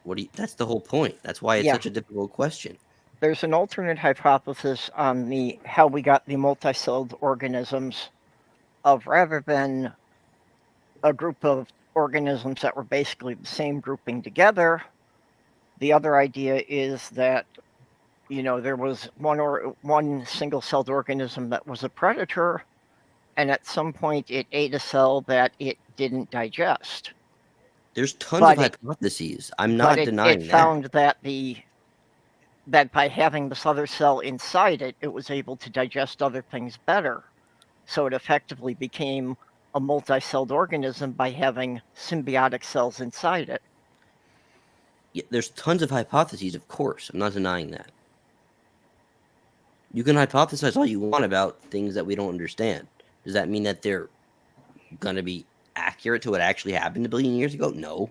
It could be the best you got, and I'm fine with that.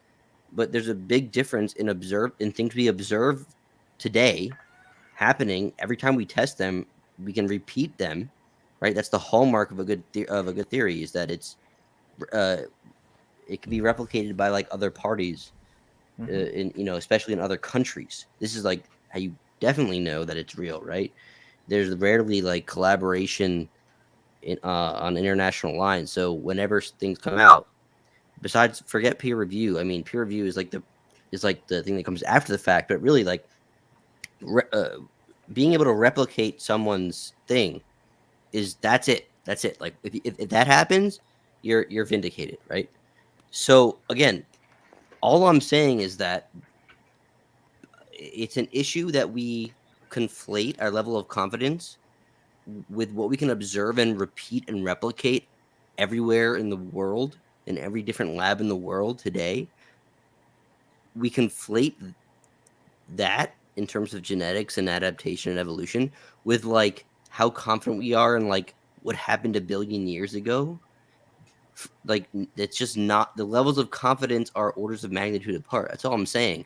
I'm not saying you have to believe in God. I'm not even saying you have to reject these theories, because they are, frankly, scientifically the best we have. That's fine, but they're not things that you wouldn't bet your money that it's like, you wouldn't simply like, oh no, yeah, I'll bet the house on it. Like this is how prokaryotes turned into eukaryotes a billion years ago. Like no, like you're doing the best you can at theorizing what even could have possibly happened.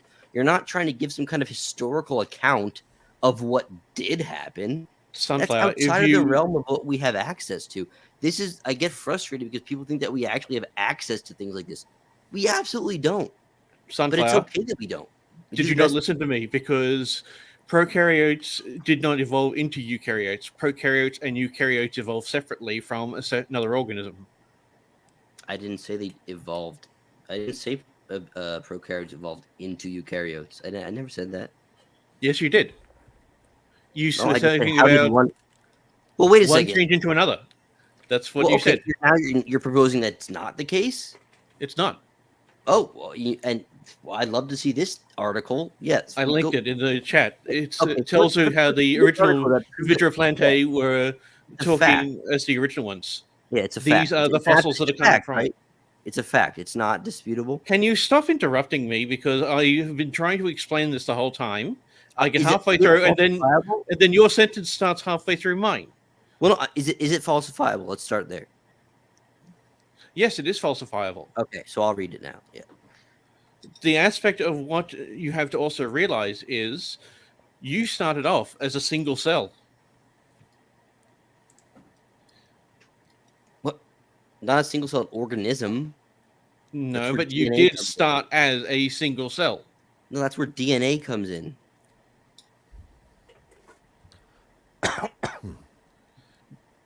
But you understand what Evo-Devo does. Do you know DNA is what causes your cells to divide into their respective parts? Well, that's not strictly true. DNA is the database. It doesn't actually do That's absolutely anything. Strictly true. If you can prove that wrong, you'll get the Nobel Prize tomorrow.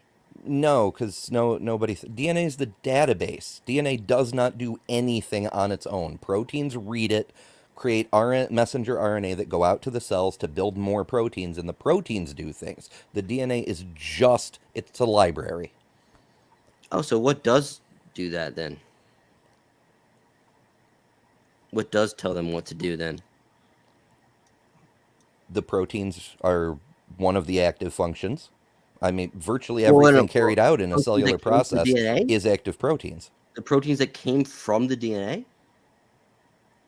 The proteins that were manufactured based on instructions from the RNA. Yes, from the DNA. So it was the DNA that caused it all. That's like saying the blueprints of a car drive down the road. No, the blueprints are how you build the car, and then the car goes down the road. Wait a second. No, I said the DNA is what what caused everything, down the road. You said no, it's not. No, the DNA is a library. It isn't like a brain in your body. It isn't giving orders. It's just an information repository. What's giving orders to the cell to do what it does? Cells don't work that way. No, when the cell divides from a zygote and forms into a fetus, what's doing it? Not the DNA? No. What's doing it? I'm asking you.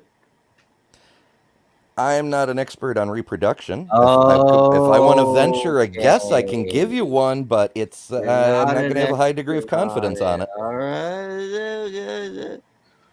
I mean, well, here's the thing. I'm not going to go so far as to start making shit up. That's not what we want to do. It's a magic. You're saying it's magic. No, just because I don't have an answer for you doesn't mean it's automatically magic. It's not magic, and it's not the DNA. Sunflower, you've been wanting us to say that we don't know everything. Where's it coming from? Ember is saying that, and you're mocking him. You can't weasel out of this. You can't weasel out of this. If it's not the DNA, what is it? There's a whole bunch of things that go into... Name one. Hormones. From who? From the mother, from the zygote. Well, the zygote is the DNA, so... No, the zygote is a cell that contains DNA. And can the zygote respond to hormones from the mother if it's just a blueprint, or does it need to have information that knows how to respond to the hormones of the mother? Can a red blood cell bond with oxygen even though it has no nucleus containing DNA? Answer my question with a question. Like, what are you doing here? No, it's a Socratic thing. A red blood cell has no nucleus. There is no DNA in a human red blood cell, but it still manages to bond with oxygen. A cell with DNA, though? What do you mean? Yeah, it's made from a cell with DNA, but it doesn't have DNA in it. It all originated from DNA. Yeah, but the cell manages to function just fine without DNA present. Not in the nucleus, anyway. The DNA was the original thing. That's all I'm saying. RNA was. From what they can actually represent, it was RNA first. Well, now you're going into RNA world. I'm talking about he's even talking about just a modern mammal. He sounds like he's saying. And I'm going to pause everyone because Beamsy, you get a final statement because it's still it was your technical opener, and then we're going to get Stephanie in here. Yeah, you need to actually go back to ribosomes to actually understand where all that happens. This is something that you need to talk to an Evo biologist, someone who actually specializes in it. This is I do specialize in it. I have a biochemistry degree. I specialize in it. Then why do you not understand ribosomes? Because you're wrong and I'm right. That's why, because I'm more informed than you. Maybe that's the answer. And you're incredibly rude as well. So you went to authority. You appealed to authority. I had to correct you. Sorry. You're actually wrong, but about what? What am I wrong ribosomes is actually the core aspect of what you have to look into. What am I wrong about specifically?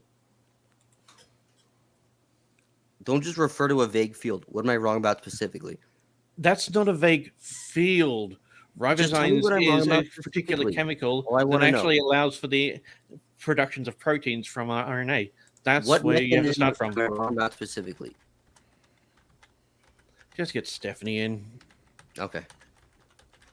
Sure. Thank you so very much. And all right, we're going to keep on. And we are getting closer and closer to a full house. We are not there yet, but if you would like to join us, right down there is the StreamYard link. I used to read it out, but that is just fantastic airtime. No one likes beyond reading lists, reading URLs. However, you can find it in the chat. Your mods continue to insult me and bully me. So it's a recurring theme. It's a recurring theme.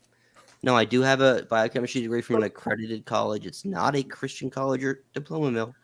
Can I tell you? I'll tell you this, and this is what I get from some people that I was telling James this.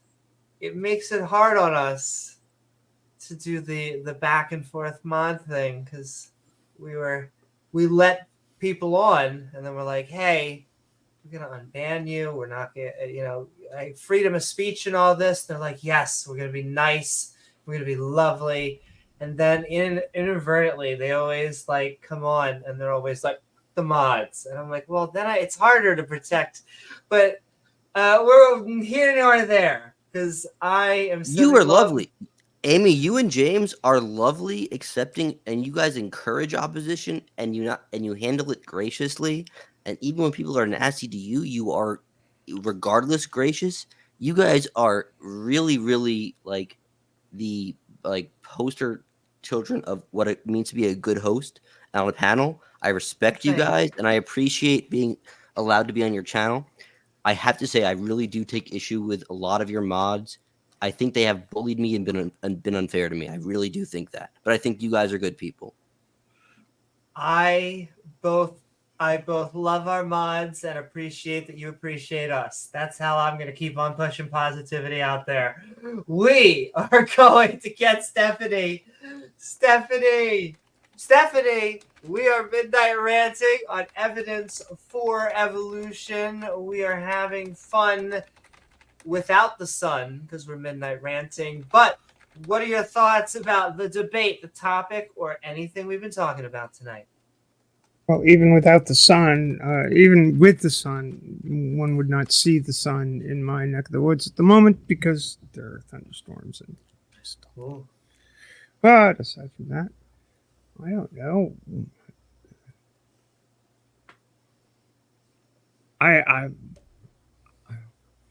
I'm kind of jumping into the whole DNA discussion, and I'm trying to place in my mind, and I don't think people need to show their degrees or anything, but I'm trying to understand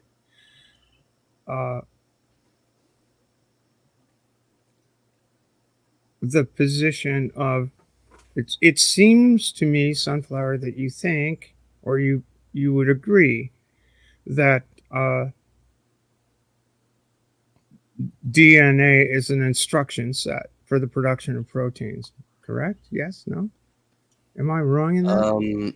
I'd say that, well, that's definitely true. I don't know if that's, okay. If that's all it is, but that is definitely at least one thing that it is. Yeah, for sure. Oh, well, what in addition to that what in addition to that well, we don't entirely know. Have you ever heard of epigenetics? Have you ever heard of epigenetics? Yeah, I've heard of epigenetics, and I think like methylation, right? So we're actually not entirely sure of. There's at least does seem to be like there could be mechanisms outside of the purely, instructive nature of DNA in terms of making proteins. There might be sort of things that are like in an epigenetic sense, or maybe methylation, that can actually have a functionality of DNA that isn't purely in a sort of blueprint sense. And this is very much like this stuff is very much being researched and verified. Sure. So it's not purely a blueprint, or at least we're not sure if that's all it is. Sure, but even with epigenetics, we're talking about perhaps a change in the set of instructions. No, we don't really understand, because there are aspects to epigenetics where especially if you look into methylation, it's not even merely just a change of the instructions. It's almost like there's a built-in way to turn things on and off in a distinct pattern. So the instructions themselves actually aren't even being changed, but they're being like sort of weirdly modified in patterns that are almost imprinted. It's very, we don't really know. There's a lot of okay. We are still learning about epigenetics. All right, so basically, yeah, it's an on-off switch for gene expression. Well, no, there's not. You can't just basically. We don't even understand it yet. I'm summarizing. Well, I have a more fundamental question to ask here. If we don't understand it, what do you think is the proper method for achieving a sort of understanding of it? I have no idea. We're doing the best we can. I don't know what the proper method is. Well, how do you? Okay, so, oh geez, my earbuds just died. Somebody else pick it up. I do have a line of questioning that I'd like to go down. Yeah, no problem. I'll be here when you're ready. No rush. We've all admitted that there's certain steps in the process that are missing that we don't understand yet. Got to switch it up here with a hard wire. You never. I always find bad, because if I want to go off and listen and wonder. Yeah, no worries. But I was also, saying, Sunflower, you're going to be the last point on this. Tell me when you are done, and then Midnight Sparkle's coming on. Yeah, sure. So I would just say, like, look, I'm totally fine with saying that we don't fully understand epigenetics. And again, I'm not invoking anything resembling supernatural or God here. Okay. What I am saying is that there are things not only that we don't understand, but that we have not even sort of like really cracked into in a meaningful way. And does that mean that, oh, there you go, you guys have to believe in God now? Of course not. No, like that is not what I'm saying. What I am saying is that the things we're unsure of, especially as you go farther back in time, the level of confidence we have becomes increasingly low in the sense of orders of magnitude. And you can't just say because we witness certain sort of evolutionary things in the lab every day that we can then have a confident theory on what happened billions of years ago. And epigenetics is a perfect case to further illustrate this, because we have, frankly, we don't understand really any of it, and we're trying to. We're sort of scratching the surface, but we don't have a comprehensive understanding of it at all. And Purple Rhyme, it wasn't even a topic that you discussed. Are you sure you're not hearing of this for the first time? With all due respect, Sunflower, you were bringing up in your original when you said we have gaps. You weren't talking about epigenetics. Do you know what they are, Purple Rhyme? Can you respond to that? Go ahead, Purple. But that seemed a little. No, I know the epigenetics is not what I was talking about before, but it's still okay. Thank you for admitting that. I appreciate. I do appreciate that. It's still the same thing, though, that, with the epigenetics, there are gaps we don't fully understand how all of the individual cells form. And, with the evolution, there are gaps that we don't have a complete record of how everything came into the next species. I mean, that's Sunflower. You're not a Lamarckian, are you? A Lamarckian? I don't even know what that means in this context. You don't. You don't know what Lamarckian? In this context, no. Do you know what Lamarckianism is? It sounds vaguely familiar from my. Yeah, it's basically the theory that to totally simplify the thing, that basically epigenetics is all there is. That clades are formed by experience closely within generations. That's super simple. But sounds like you're obviously not. So I won't go down that road.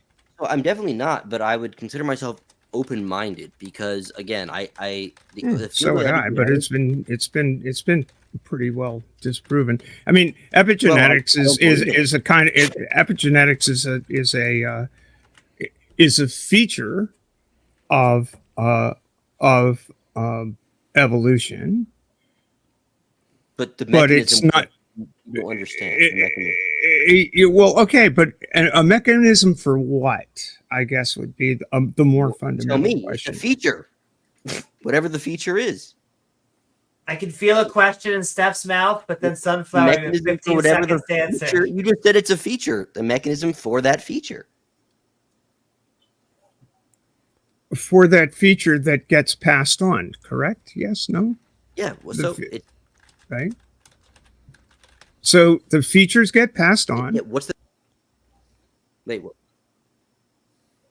the mechanism of that feature? That's the question. All right, I thought that we'd agreed that the means of passing on traits from one generation to the next were centralized around the action of DNA. Yes or no? Well, wait, we Yes? understand how And Sunflower, we when you understand- answer, please no questions. Just have a statement. Okay. How as long as you Fine. want, no question. Yeah, of course. So okay, the answer to that is of course we understand how most traits are passed on. That's why epigenetics is a different field and has a different term. Like they wouldn't have created a different term for this thing if it was just simply encapsulated in the mechanism that all other genes are passed down by, via simple procreation. So of course it's a categorically different phenomenon that we're still figuring out. Full stop. Steph, I feel like we could go down this actually for a little while, and so hold on for just one more second, and I'm going to give it back to you. I just want to get. Apparently, this is Midnight's favorite subject. Hello. So we are Midnight Midnight. Ranting. Hello. On evidence for evolution. What are your thoughts about the topic, the debate, or anything we've been talking about? Well, I don't know about the debate, but I do know that I think I actually probably came in at the best time. My ears were ringing. I couldn't sleep, and then lo and behold, you're talking about epigenetics, which is I don't know a lot of it, but it is a topic that I found very interesting while I look into it, because even though we can't we can't physically change our DNA sequence, the fact that we can influence how the genes are expressed based on environment, lifestyle, and just everything else opens up an entire realm of possibility for me, right? No longer are you a prisoner of your environment, right? If you grew up in a stressful environment, you know what I mean? You used to be believed that, you grew up in a stressful environment, that's how you'll always be. It just, you know what I mean? It frees us from it. And now you got Sunflower here say, we don't understand the full mechanism. We don't understand the full mechanism. I'm pretty sure scientists do. He just doesn't. Notice I said he and not me. Because like I said, I only know a little bit because I look into it here and there, right? But I'm pretty sure actually scientists. Quiet, I'm talking. I'm talking. I am talking. Okay, I've been patient, even though I've been a little antsy in the back. Okay. Now, as I was saying, I'm pretty sure scientists understand it as well as they can, while still looking into it. I'm not saying they have it 100% figured out, obviously, but to say that nobody understands it is it's asinine. You couldn't be more wrong. You couldn't be more. Are you on drugs or drunk right now? I'm actually I am on drugs, Sunflower. Well, I'm definitely am. This is totally out of line. This guy, Okay, well, sue me. What are you gonna do about it? We do not have an established theory of epigenetics or their mechanism. This guy's we have some pretty good parts. This guy's a lunatic. What is he I know. I love it. Come on, Sunflower. Okay, I'm sorry, but this is. Go ahead. Sorry, I'm gonna go. I'm a little. No problem, Midnight. Because you know what? Who better to expound on Midnight Ranting than Midnight Spark? That is true. Yeah. I gotta say. But if I may, go ahead. If I may, just ask a so you question agree with him or pose a question. Why can't you just call out I know you'd like to. I know you'd like to go on and perhaps pop me a question, but I'd like to pick up where we left off, if that's okay. For making a really ridiculously bad claim there, everyone with a degree knows that we don't understand genetics. You can't call that out. Do you have a degree? Do you have a degree? He does. He's got a degree in biology.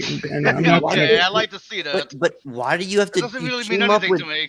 So you team up with him. All right, we'll just let you two fight amongst yourselves. Well, no, Stephanie, I'm asking you. You team up with him to laugh at me, even though I'm not teaming up with anybody, but I'm trying to actually have a conversation. Wait, why don't you call him out for the fact that of course there's no scientific consensus anywhere in the world of how epigenetics, the mechanism of how it works at all. Right? He came out here and said, like, scientists do understand it.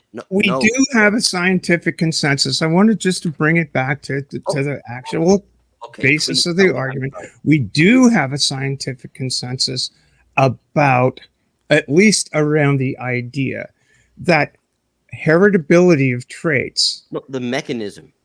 That was my whole point. No, I want to get it broader if it's possible. But the heritability if you'd let me finish. Is Midnight not responding to me? I have to correct Sunflower, you. If you would, the mechanism. I haven't even made a point, and you want to correct me for some reason.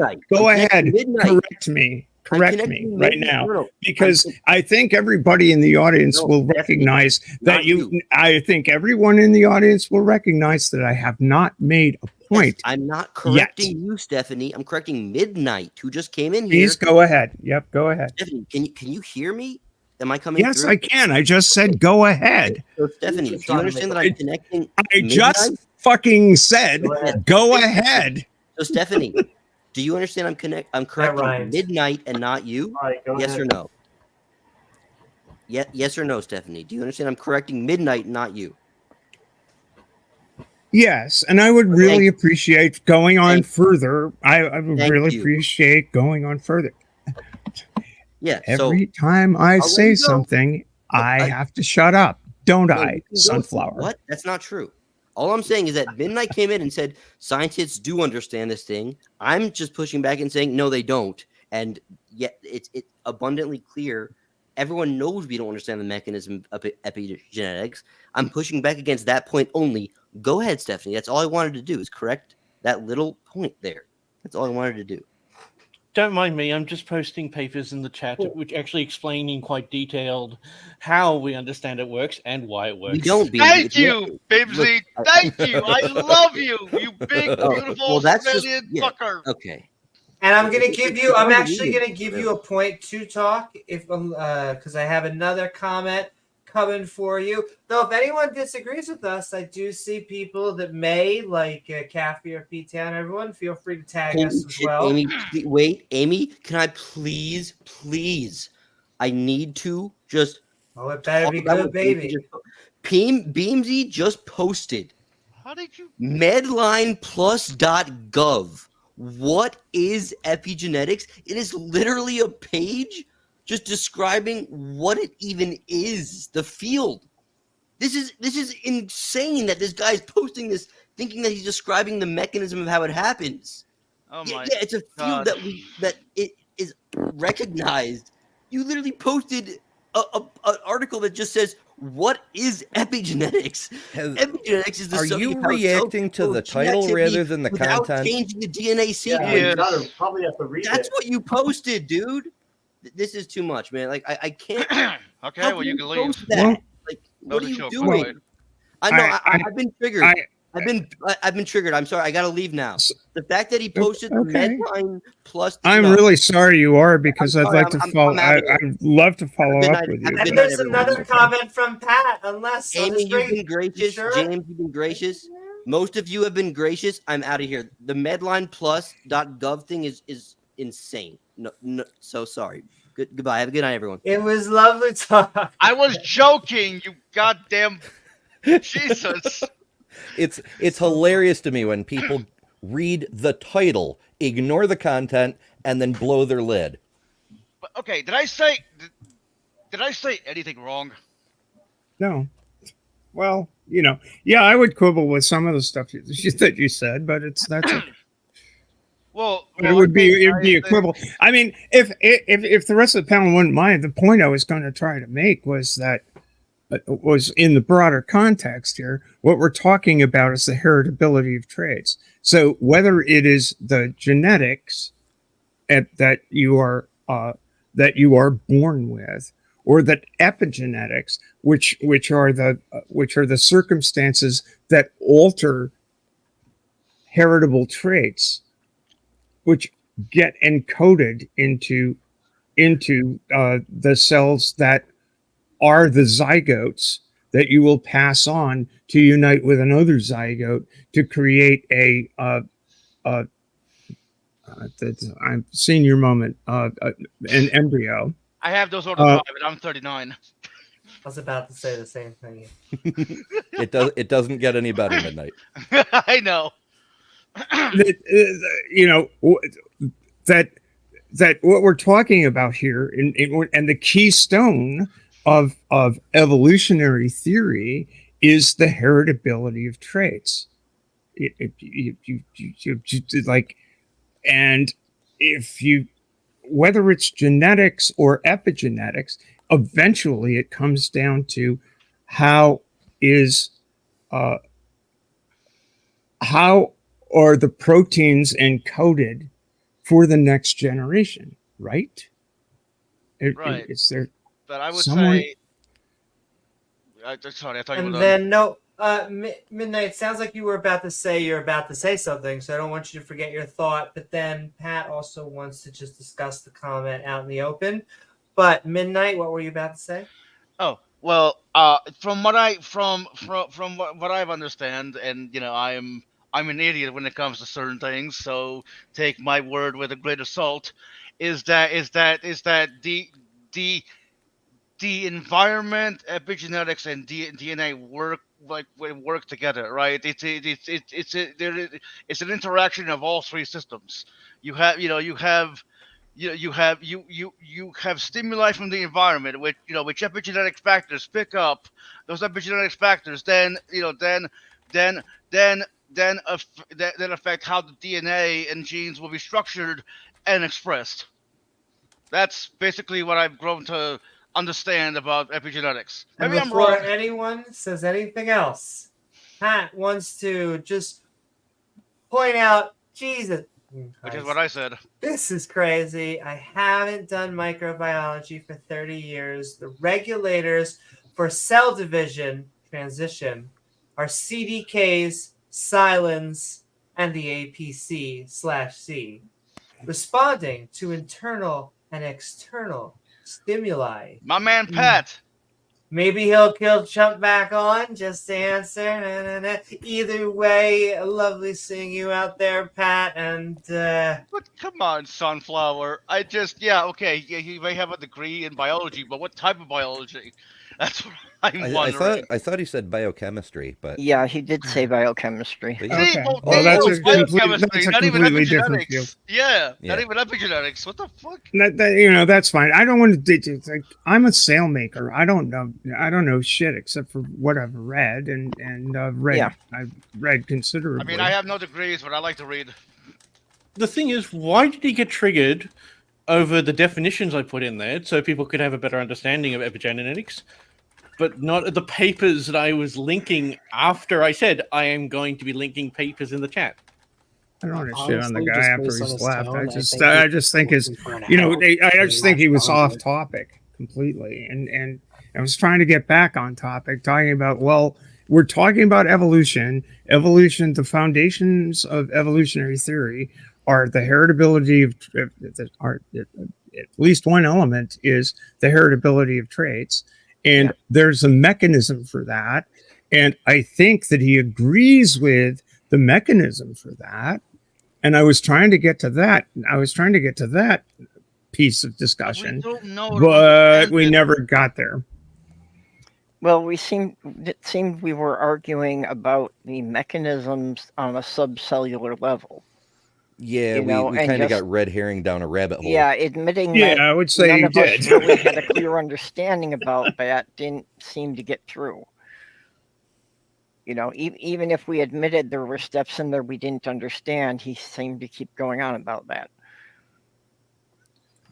Well, what I tried to point out, like I said there a minute ago, I think he was looking for an out and he just latched onto that, Beamsy, honestly. Yeah. What I was trying to... But if we want to get back on topic, that'd be great, because there's tons of evidence for evolution. Yeah, also, if you're a creationist, now is the time to join. Look at all these lovely skeptics. You can convert us right here, right now. Our new Lord and for Savior yourself, Jesus. baby. Well, I think the biggest thing about Beamsy, evolution. do you want to finish your thought? Sorry. What I was actually trying to express to Sunflower is in the Bitter Springs formations, we're getting a lot of microfossils. These microfossils are showing the earliest aspects of the formations of the cellular activity of what we're expecting in modern times. And it reflects exactly how we can observe humans forming from a single cell.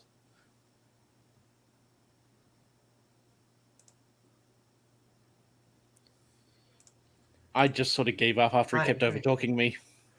Yeah, it's very hard and frustrating when you get 3 or 4 words out and then, oh, I have to correct you or whatever. It's even more frustrating when you try to get more than one word out, and it's like, I want to correct. Do you understand? I'm trying to correct somebody else. It's like, yeah, all right. Yeah, he got very triggered when I came in. Yeah, okay. You correct whoever you want. I don't know. You do you. Jeez. I need to correct this person. I have to correct this person. Why, Stephanie? I'm correcting him tonight. Somebody's saying something stupid on the internet. Yeah. Look at that sexy ancient cyanobacteria.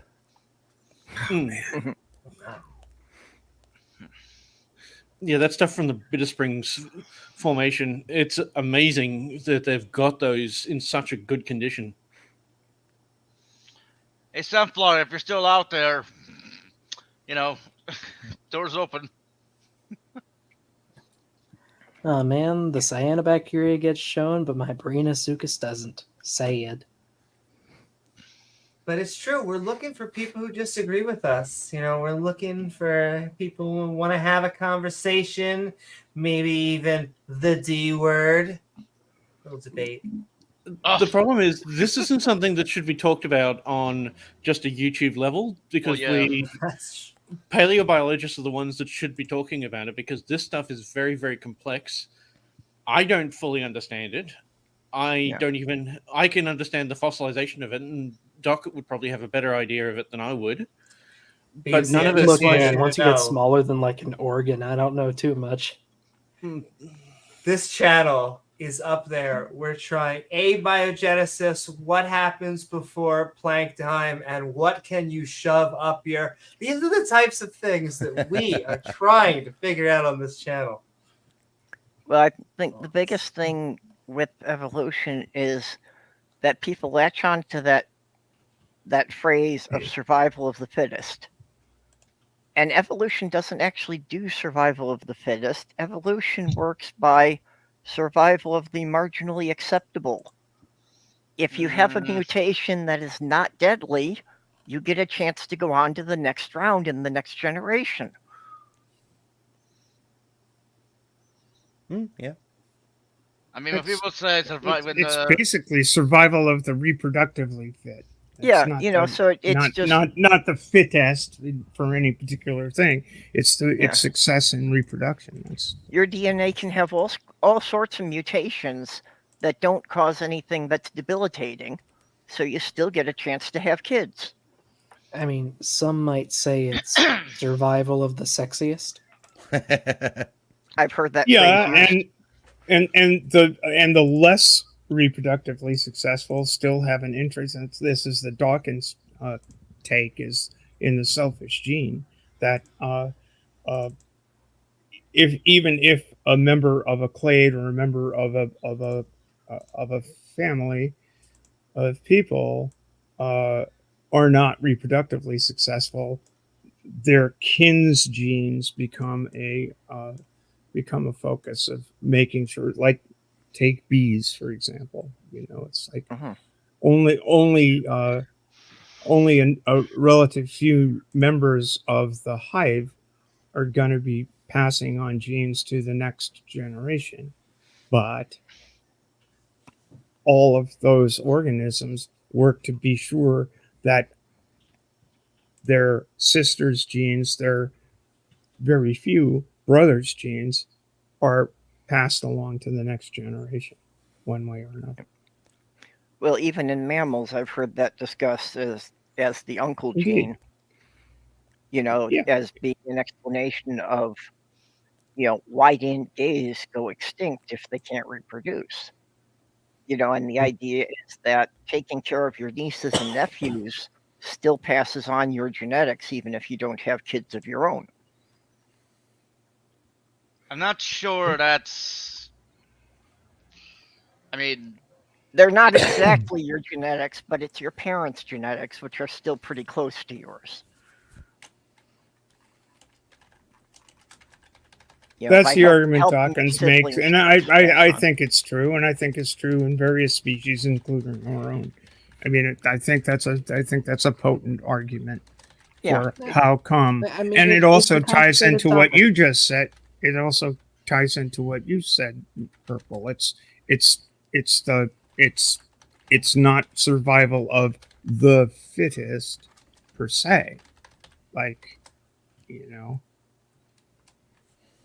because the fittest aren't the only ones that reproduce. They're not. That's not how that works.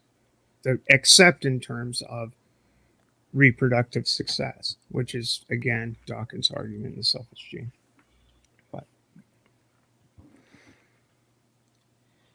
I mean, I have my quibbles with Dawkins at this point in time, but he ain't stupid. It's only when it comes to religion. From what I heard. Yeah, I'm good with him on just certain for whatever reason. There's something in the air. I can't quite put my finger. We'll have to figure out. Maybe if we could transition to another topic. I don't know. We can talk about how awesome I am. Doc, was this the picture you wanted to show? Yeah, that's BeNoJustBe. Early on in the stream, we talked about alligators evolving, and here is here's an ancient crocodilian. This is freaking terrifying, and it lived in South America. Humans would not survive if these assholes were still around. Yeah, probably not. Well, probably not. Well, at various times in the fossil record, crocodilians have occupied virtually every ecological niche. So where are they? Are they hiding? Is Nessie one of these creatures? See, you can't beat sharp teeth. It's all about the sharp teeth. Oh, yeah. Well, they've even found one form of crocodilians who apparently were herbivores, because that's what they've got the denture work for. Oh, we found a bunch of them. They're like, you know Some of them what? are just freaking adorable. We're going to become vegetarians. Screw it. Yeah, apparently they just paddled around in the swamp eating the whatever plants were growing there at the time. Let's see if anyone here has seen the new season of Prehistoric Planet. They actually featured an herbivorous crocodilian. Well, you see, before the flood, all the animals were herbivores. No animals ate meat until after the flood. I'm actually sharing a picture of it, Amy, if you want to show it. It's frickin' adorable. That said, this picture makes me irrationally angry. Because they're posed badly? Why? Because these are at the Ark encounter. Oh. Oh, my. And they're so good. These are the ones Noah took on the Ark. Look at those things. These are amazing. These are amazing models, and they're so adorable, and I love them. But they're at the freaking Ark. Find out how much they are. Find out how much they are, and get your school to buy them. The university has to own these. It's like, oh my gosh, we're spending all this new money on a science lab. That's fantastic. Where is it? The Ark encounter. Money. My understanding is that they taste like chicken. Oh a little bit, probably. Well, we live in the Matrix. Of course, it tastes like chicken. Everything tastes like chicken in the Matrix. It all tastes like fucking chicken. How do we know what chicken tasted like? I think they would taste like the barrel of a gun to whoever dares harm them. Wow. Yeah, probably. But I guarantee you, Ken Ham will sell you copies if you send him enough money. I'm sure he would. You want the actual statues. We need to steal these. Liberate them. Would it sell for money? I was going to say, the things Ken Ham wouldn't do. That's what you need to be surprised at. Yeah. I forget the clade of dinosaurs that turned into chickens or turned into birds or became birds over time, but I would suspect that they probably tasted like chicken. Aviale. Big chicken. I wonder if big people chicken. as Murder well. chickens. Anyone here Huge ever had chicken. people? Have people? Oh my god! It's what was You that? mean long pig? Long pork. Yeah. That shit'll fuck up your brain. If you look at what I'm also showing, it gives you an idea of just the sheer diversity of what you can expect from crocodilomorphs. But also, this is a random announcement from Pat to remind us all that we should be talking about archaeology. PSA. I think we should talk about, yeah. talking about epigenetics, I thought we were but, talking about evolution. just That's true. He just wanted that too. But sending love to all of our love out there. Sending love to our love. You can tell that I may have been streaming for a little while. Sending love to all of our supporters, to our love and 2 the hours is family bad. at the Skeptic and Ranting community. We're probably going to be going. We're at 2:16 though. We actually probably have another hour in us, and so though we're probably going to, James may end up falling asleep at the wheel. I may end up falling asleep in the wheel. I know. I I think I'm probably going to call it a night. You know what? I'm just happy you let me on so I can trigger Sunflower.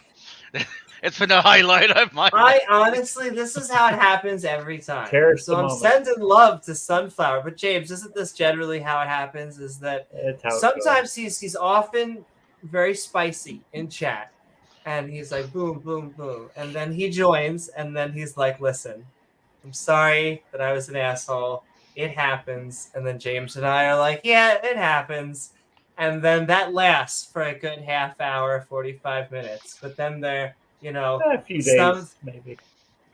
Well, it does Something help like this. move the conversation That's along. true. It gets a He's little had some boring good- if we're all just agreeing with each other. I'm just sending love. I like the back and forth. Listen, we're all, growing as people, and we're all having fun. And Hey, Stephanie, Yes. I have a link for you. Let me go get it. Stephanie I has am actually going to fireworks. call it a night. I gotta get up semi early tomorrow, but been Well, fun. Have a with great that night. being said, any Dr. final Dino. words? Kent frickin' sucks. You guys did good. Thanks, Doctor. Thank you Have a so good much, one. Doc. Sleep well. Night, Doc. Yeah, but he's Natalie attired with his Hawaiian shirt, so that's Yeah, good. I am always sure I will be seeing that debate, cut up and reviewed by many YouTubers in the week to come. I'm Yeah, looking forward to it. Are Hopefully you guys we'll be on gonna Whack and mirror it? Atheist. At some point, I'm sure we will. Oh, did you see that thing that I sent to you, James? I felt bad because I didn't want to make fun of him, because I don't know if you all know this, but Kent Hovind finally did the one good thing I think I've ever seen him done. The one piece of information ever that I've ever seen. Are you ready for this? He did. And randomly, he went live today. He did an intro to PowerPoint. That's right. Introduction to PowerPoint. And, it was interesting to see a Kent Hovind PowerPoint presentation being made. However, it's the only time, I think, in history I could sit there. I'm going back and forth whether I should even tease him. I'm teasing him only because I'm serious. It's the only time I've ever seen Kent Hovind, except when he agrees with us on the round Earth. It's the only time. I mean, he has slides. He doesn't usually use PowerPoint for his slideshow.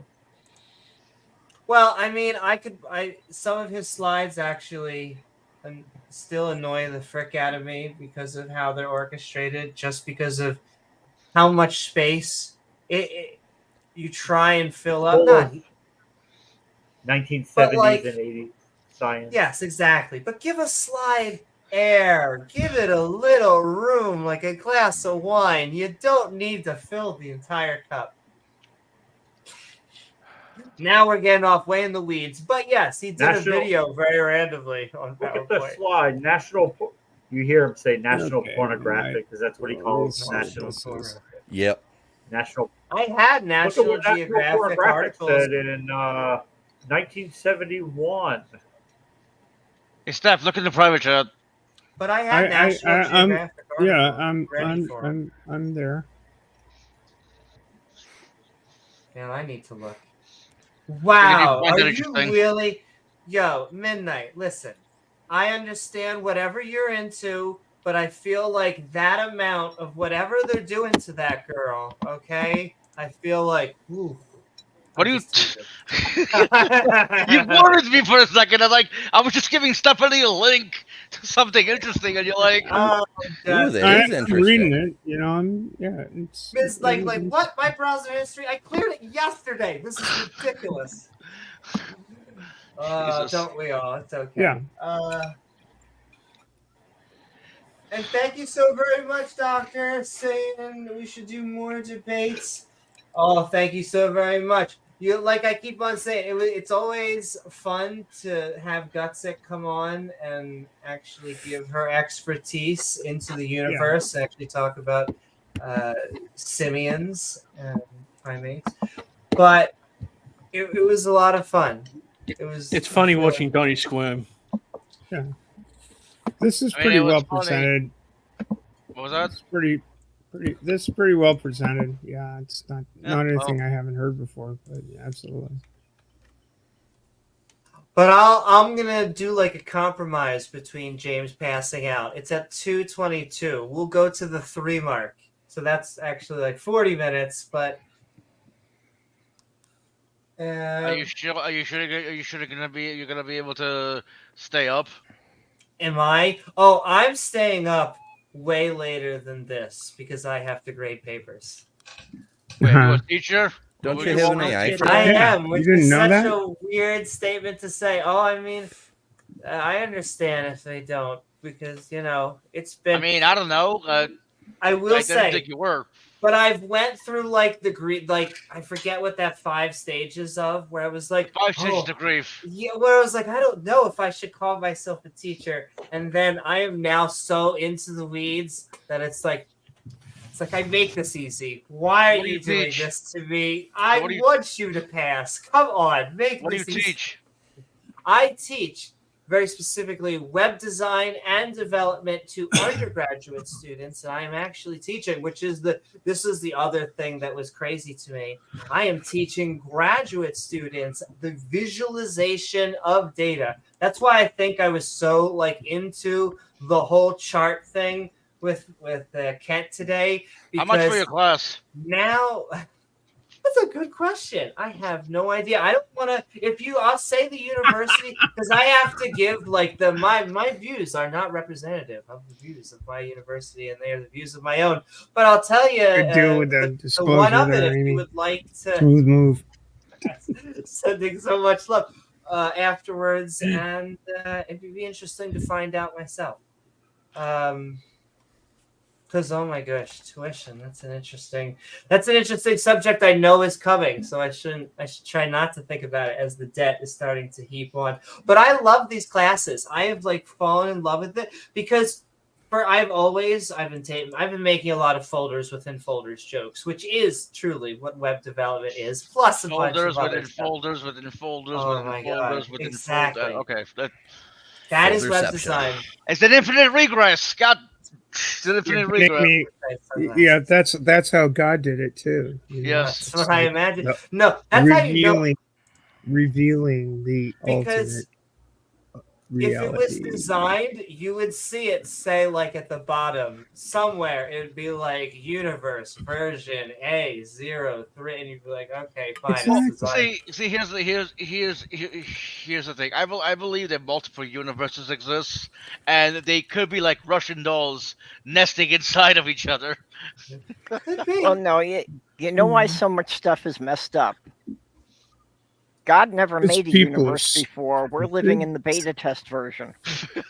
It's true. They need to release As far as I'm concerned, it's an alpha, really. It's a rough I was build. gonna That's get why going. there's only the one planet with life on it, because this is the test run. I'm going to Bye. get How going. do The you cat's know? thing of How piss. do you I'm know what the gonna- only I'm just planet gonna- with I'm gonna intelligent life on highlight- it? Hold on one second. Oh, I was gonna highlight his graph. He had a graph on there. But bye, Beamsy. Everyone should check out. Bye, Beamsy's Beamsy. awesome. So I was gonna say, it was fun Bye. seeing you in the debate and in the chat and all I around. love Beamsy.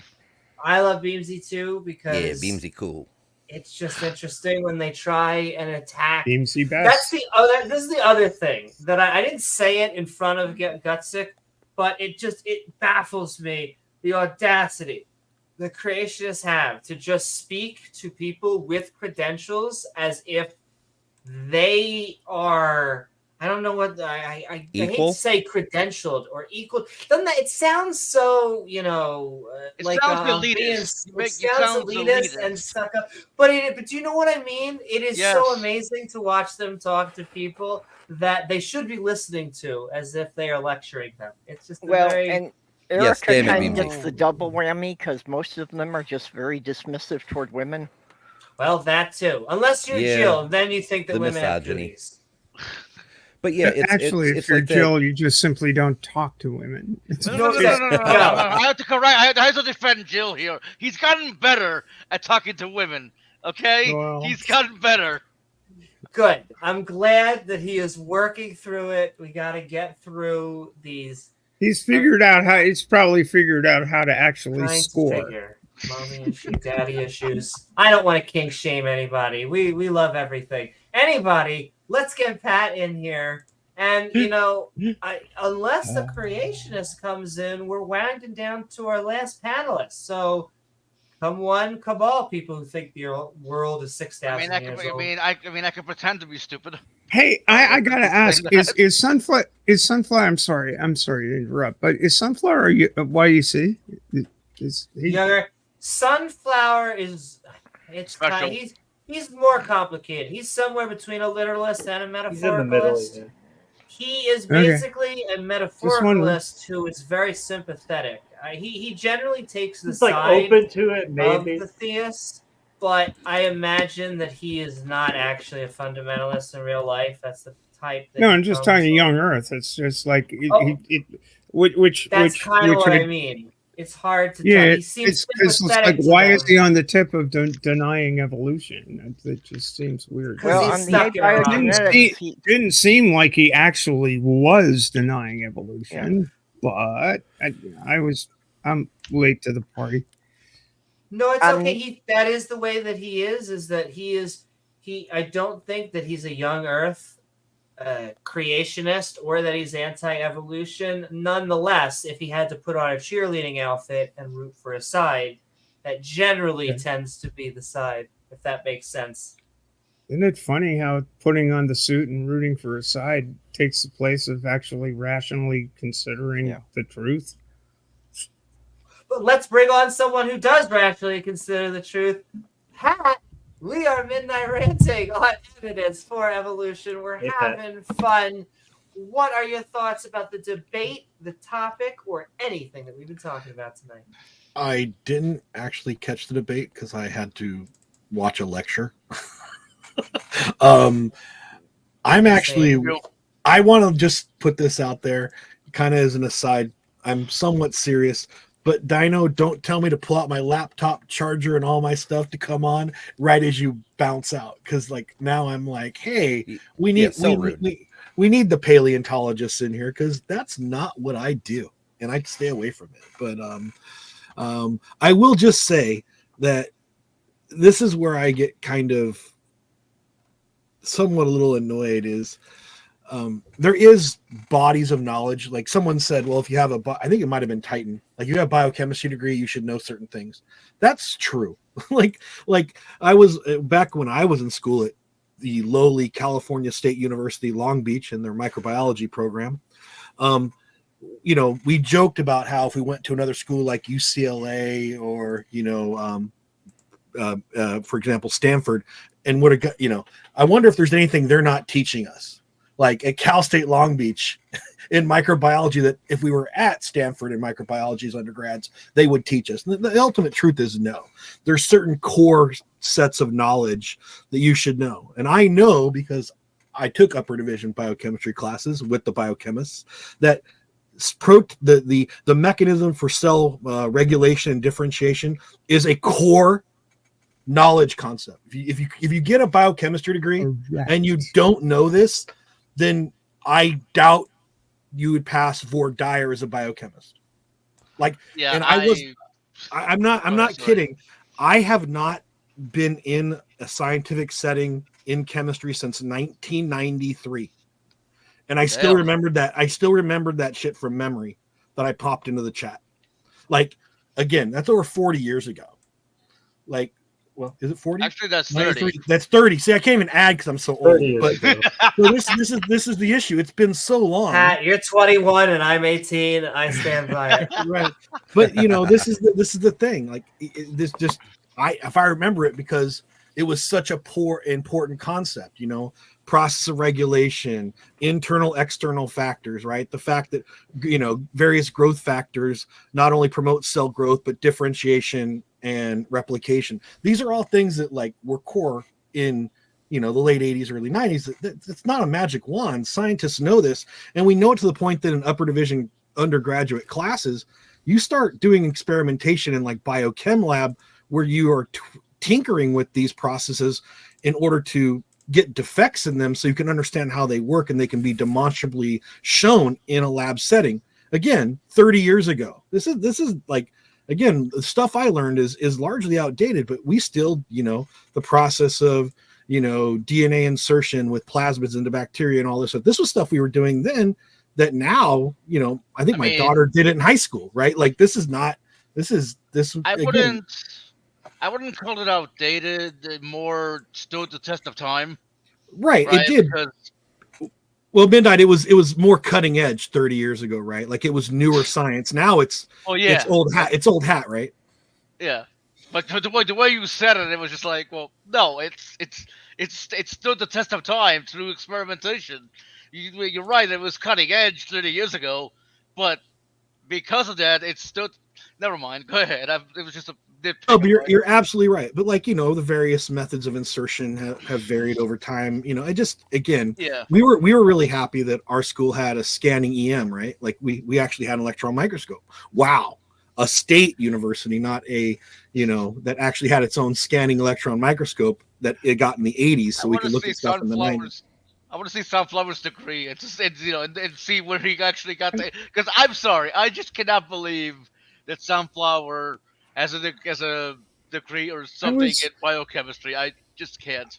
Well, and I'll say sometimes the more that you learn of a subject, you end up using that to either go against it, or I've found that there are people that become better at mental gymnastics when they end up squaring that circle.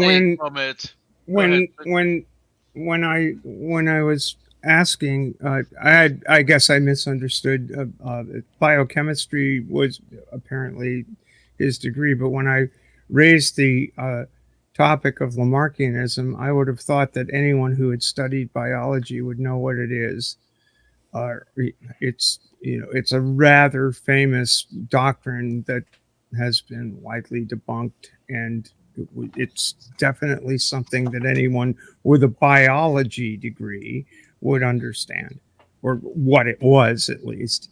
Well, and I thought that was what the hell? I mean, you're actually right, Stephanie. A biochemistry student, again, most curriculums are going to have 1 or 2 semesters of evolutionary biology, right? Like it's building blocks, right? You don't just take chemistry classes. I mean, you take chemistry, biology. Yeah. You may take some cell anatomy or cell physiology. I mean, this is how curriculums are built. It's amazing to me. And then to argue, and to throw it out there, I have a degree in this, and then you're wrong. And Beamsy is right. Again, I haven't looked at this stuff forever. I don't do fossils. I don't like paleontology. When Beamsy's talking about microfossils, this is something until we had the technology to detect them, we didn't know they exist, but we suppose they existed, right? There were some thoughts that they might exist. Then later science reinforced that, but we had the technology to discover them. Right. And every On a time, side note, you don't do fossils. I but do. If you ever feel like it, just I say do want to add. I do want to add something here that that Lamarckianism itself may have been debunked, but some of its ideas have been retooled to fit in with the theory of evolution and how epigenetic works, because they have done studies on mice to where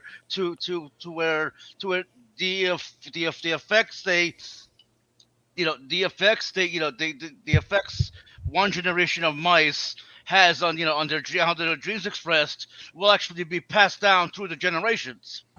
absolutely, this is as our body of knowledge grows, we get better constructing more refined and more robust models, right? Yeah. Like that's what science does. That's it. Sure, but Lamarckianism would argue the case that the heritability of traits is exclusively epigenetic. In other words, giraffes got their long necks because they kept reaching for the high trees and all of that stuff. But that's it, which it's just not a complete. It's not a theory that can completely explain the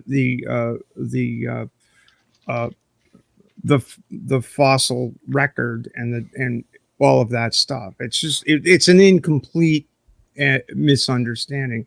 And epigenetics, I don't think, has ever been entirely discounted within evolutionary concepts. But it's a subject of study, and I really don't understand why it got weird that way. It's like, what are you talking about, dude? Anyway. Yeah. I certainly think it's if you agree that there are heritable traits that lead to reproductive success in generation after generation after generation, then there'll be iterations enough to produce those traits over and over and over again. And the mechanism for doing that is DNA, genes, instructions, all of that stuff. In which case, you are agreeing that evolution is real. Here ever heard of a genetic memory? Yeah. It's something I find fascinating, and I know it's been made popular by the Assassin's Creed game, to which you could say it's just fiction, it's pseudoscience or whatever. But I don't know, it's just something I really find interesting, because there have been many cases of somebody being hit in the head, and then all of a sudden they're geniuses, or somebody got struck by lightning and all of a sudden they knew how to play the piano.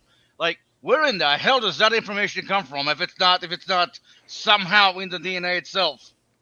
Well, I don't know. It's insane to me. Like, an excellent example of that I've always been fascinated by is spiders. Each species of spider spins a different type of web. They're not taught how to do these webs. They just all know how to spin the right type of web. Instinct is a form of genetic memory, but for some reason, people don't want to see that. Instincts or just instincts. Okay, where the fuck do instincts come from? But I mean, look how complicated a spider web is. That's a very complex pattern for these little animals to just know without having a parent ever show them. Yeah, bird's nest too in some circumstances. Yeah. Yeah, the Australian bowerbirds. Genetic memory doesn't exist. Well, how do you explain instincts? Oh, they just exist. Okay, where? Where? I mean, some behaviors are genetically coded, obviously. Well, yeah. So, but you know what? It's funny you actually mentioned that, because there are some people who are fine with certain psychiatric disorders like schizophrenia, dyslexia, and other things. Having a genetic component. But when it comes to personality, no, personality isn't genetic. I don't believe in genetic determinism. Yeah, that is a gross misunderstanding of genetics. God, I hate genetic determinism. Sorry, I just get a little passionate about these things.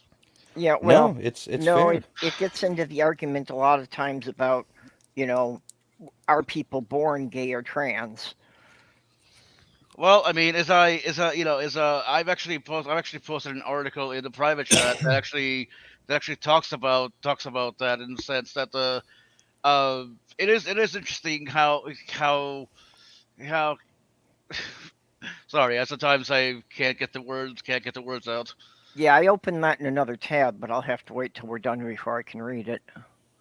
It's an Also, interesting 20 article. more minutes. I skimmed it. It seems like it's not anything I haven't seen before. And it's like, yeah, well, some aspects of it are. If there's one thing you should know, the thing that scares me about some of that stuff is, well, if we can determine genetically what the coding is, then we can figure out how to eliminate it. It gets into the right, I get that, but at the same time, now now that we understand that it has a genetic component to it, the whole argument is like, oh, it's a delusion, like, falls flat. Don't you think? Say that again. A false what? Okay. I know. I understand what you're saying about about eugenics, and by understanding it as a genetic component, you can cure it using eugenics. But at the same time, understanding that it has a genetic component means that it's not a delusion. It's not a false belief that right. Absolutely true. True. And that's absolutely. But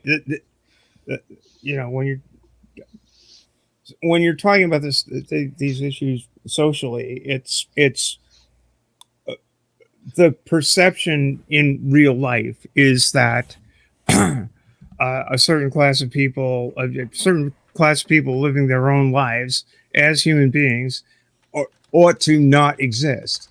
That's the thing that the problem is not the human being. It's the fact that there are human beings who think that those human beings should not exist. That's the problem. See, I'm gonna give you. I would like to find the hatred gene, that the non-compassionate gene, the non-accepting gene, and cure that. That would be nice.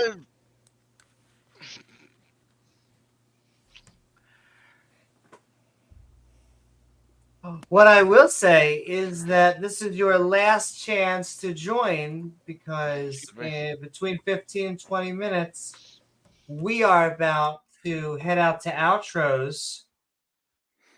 And absolutely, I see that. I don't know if you want to do so, Pat, either now or at the outro or both times.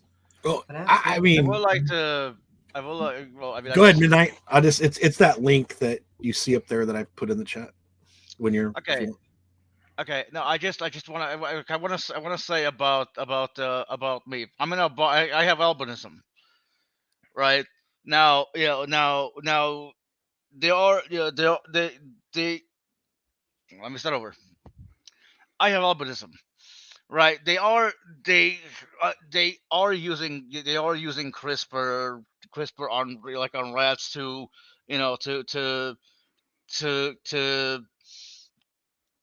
edit the alleles, so albinism can, for lack of a better word, be cured. Right now, I gotta ask myself, okay, do I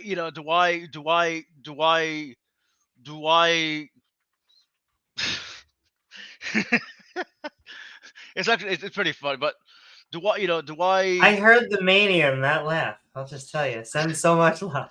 You're like, yes. Basically, the point I'm trying to make is that even though I have albinism, I am more than my albinism. If there was a way to fix it, I would take it. There you go. Thanks for coming for my TED Talk. Thank you so very much, Midnight. And all right. It gets so annoying when you're trying to talk and all of a sudden your brain goes, your brain stutters, and you're like, "Shut up, brain! Let me talk." I feel like an old car. FUCUS. Wait, no, that's a good weekend. Anyway, Pat's class. Pat has an upcoming class on Yeah, so I was fortunate to be able to twist the arms. Well, they wanted to try it, but I'm teaching a hybrid section. I often get asked like, hey, Pat, when can I take one of your classes? Often they're limited in person. This coming fall, the college has decided in their infinite wisdom to allow me to teach a high flex, which allows you to attend both online and after the fact. So if you miss a lecture, they'll be recorded. You can take them on your own time. It's a 5-unit class based on the quarter system known, and I titled it The Archaeology of Ritual and Religion. It's Anthro 238. And for all those that want to, get with me and discuss the oranges of religion, the rituals associated with it, from the Paleolithic forward to modern times, this 10-week class meeting on Wednesdays and Fridays from 11:30 Pacific to 1:30 Pacific. This will be your chance to take a class with me and be online and Yeah, but I don't live about in Washington. That might be the issue. I mean, some people have.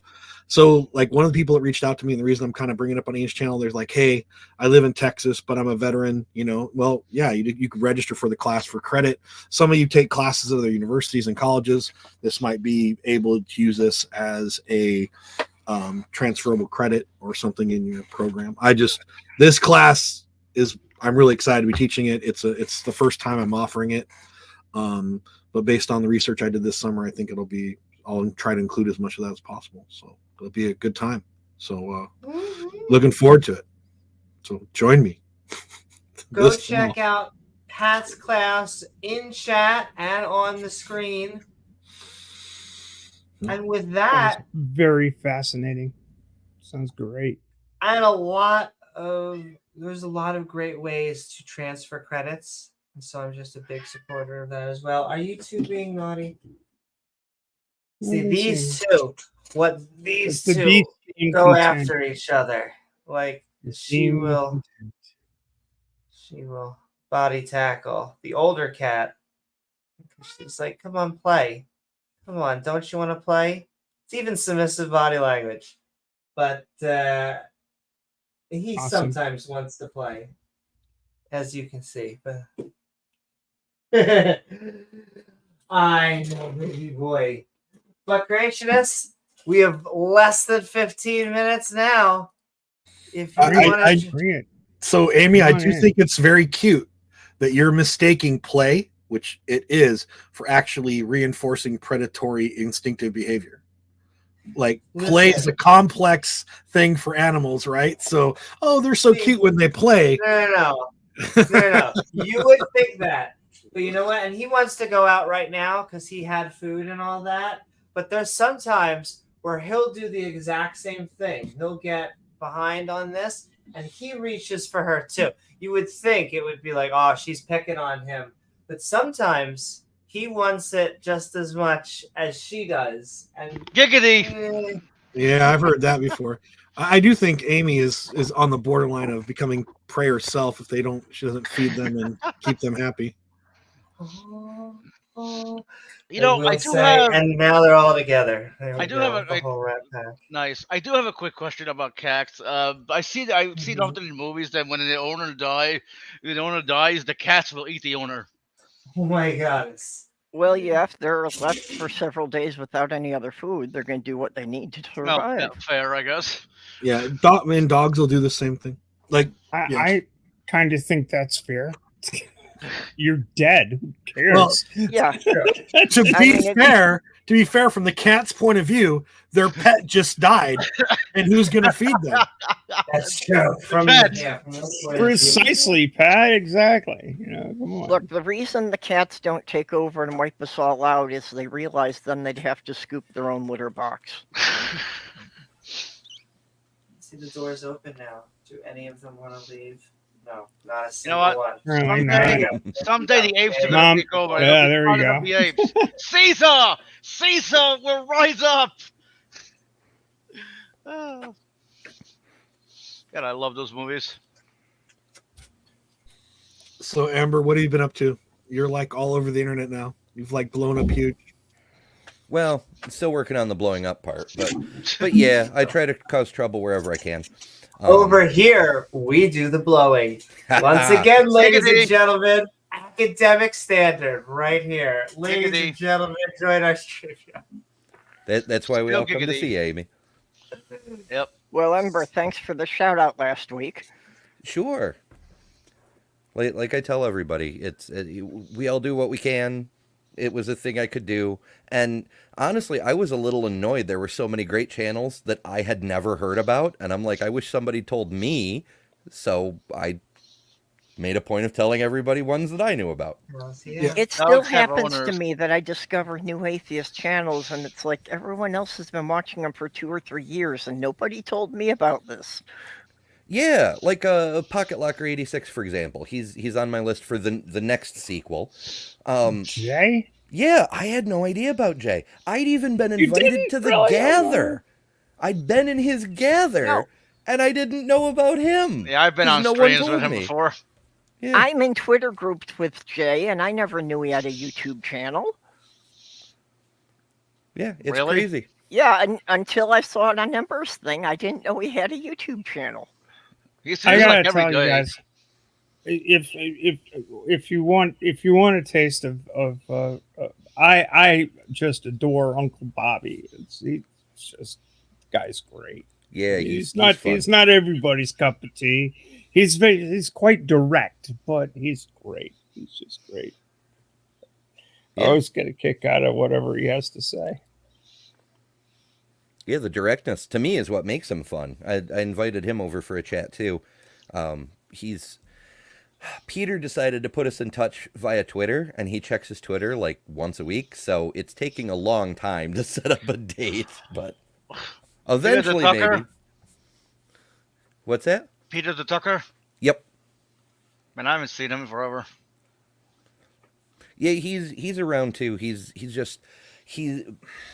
between running all the shows that he runs and trying to do his own show and giving me OBS lessons and all the other stuff he's got going on the side, he tries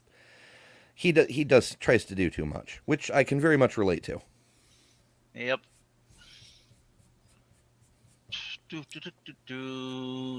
I, however, like baking cookies, which I think is equally as hard as everything you've been talking about. I, however, want to take your class. How much is it? Elephant time. Elephant in the room is. Are you fine. talking to Pat? Yes, not to you. You know, HTML, CSS. Yeah, take everybody's classes. Yeah. See, I don't know how. I feel like I still should be shilling for him. I don't know how much actually is it gaudy if I look it up? I don't know. I've always been like, so far they've just been like, build it and we'll come. They're like, listen, we're gonna send you students, show up and make sure that you build this content for them. And I've been kind of obsessive on certain things. They're like, you don't have to leave comments for everyone, just the people that don't have 100. If anything's not 100, and so I've put comments on every single everything. But you know what? They did excellent work. Why don't they get a comment too?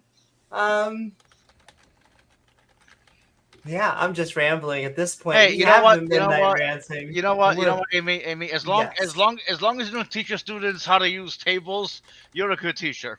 Oh, if you get the reference. Listen, I mean, I guess it depends on maybe it's going over my head, but I just did a whole lesson on why you do not use a table in a live presentation. Well, tell that tell that to God damn it! What was his name? You know, he's Canadian. Randolph. Randolph? Did Randolph use the table? Randolph, the table king. I swear to God. But can I tell you, there's multiple ways. Well, yeah. There's multiple reasons why you shouldn't.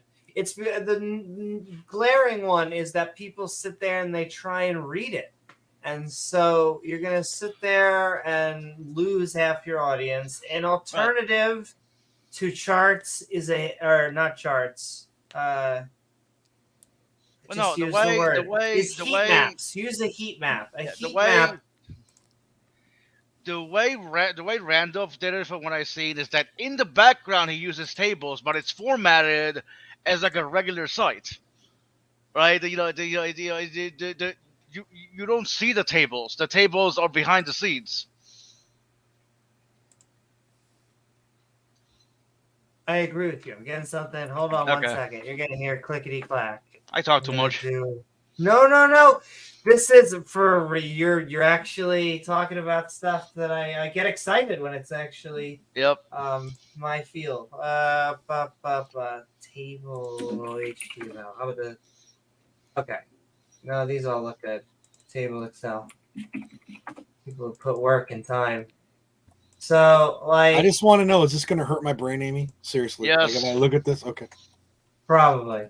Well, no, I'm just using this as an example. I picked this off of like the internet. So here's this. This is this. I don't even know what it says, but it is what we all do, which is But these are Excel Excel tables.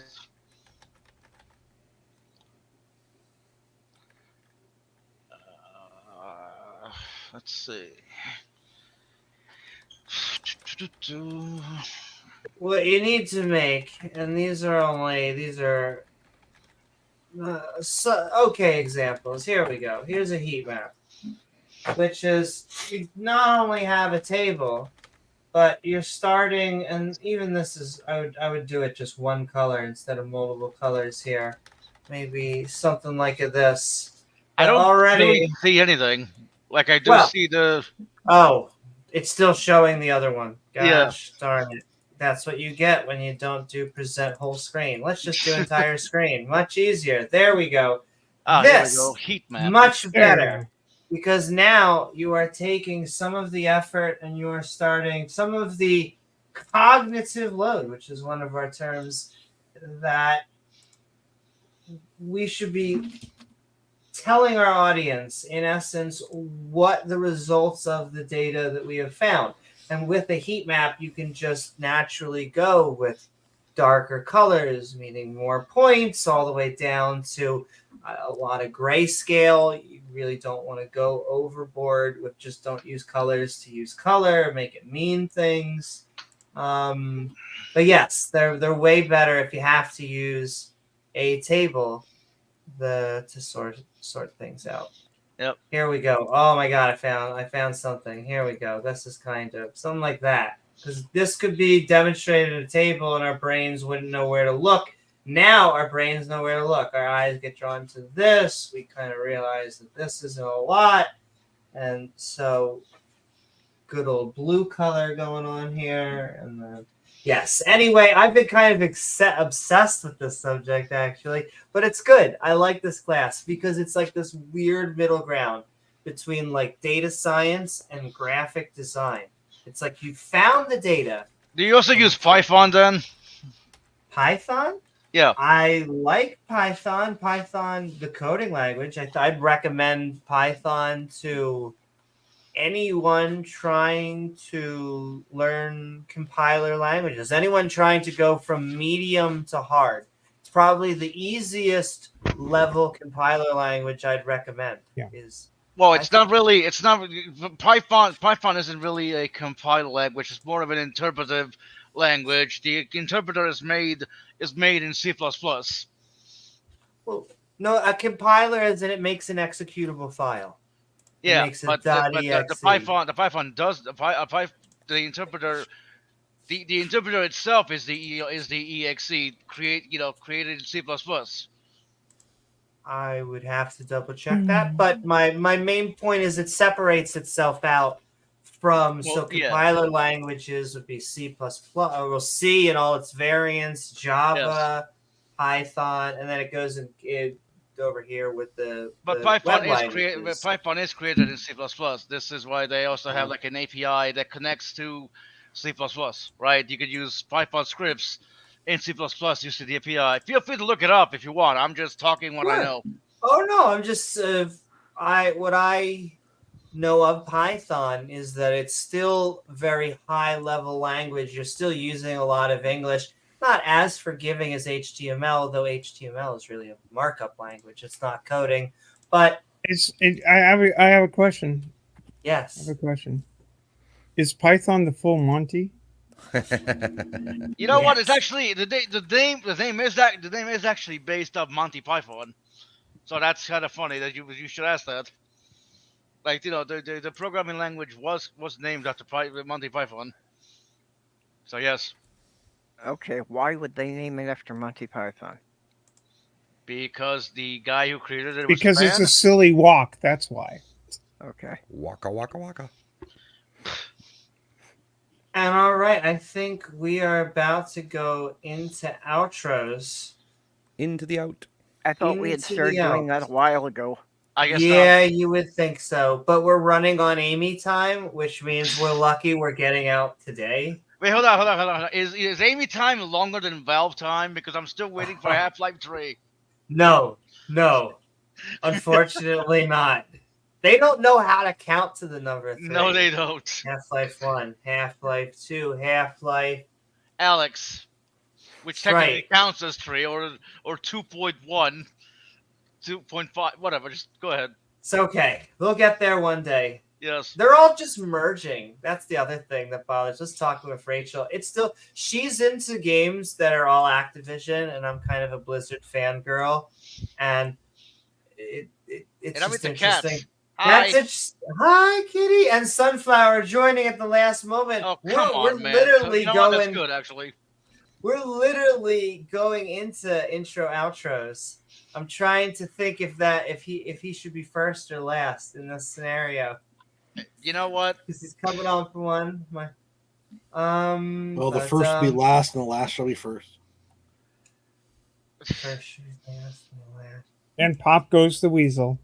Let's get him on to say. Speaking of Weasel, I wonder where he's been lately.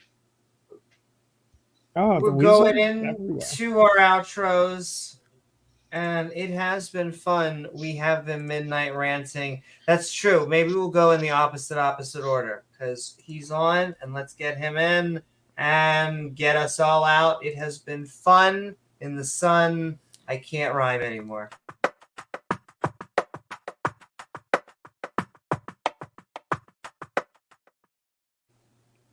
Woo! What is up, Sunflower? We have been Midnight Ranting on Evidence for Evolution. Welcome back. I hope you had a fantastic night.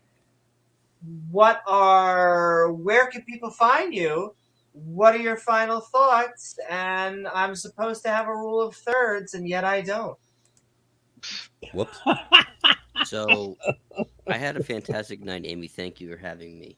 People can find me at, I think, twitter.com/bighelianthus, but that's not really here nor there.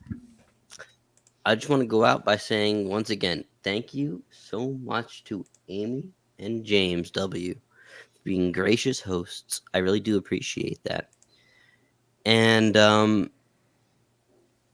yeah, at the end of the day, you know, I feel happy. I feel like even though I'm very prone to being triggered sometimes, I feel like I'm making progress, and I appreciate you letting me on your channel. I think I made good points, and I think you know,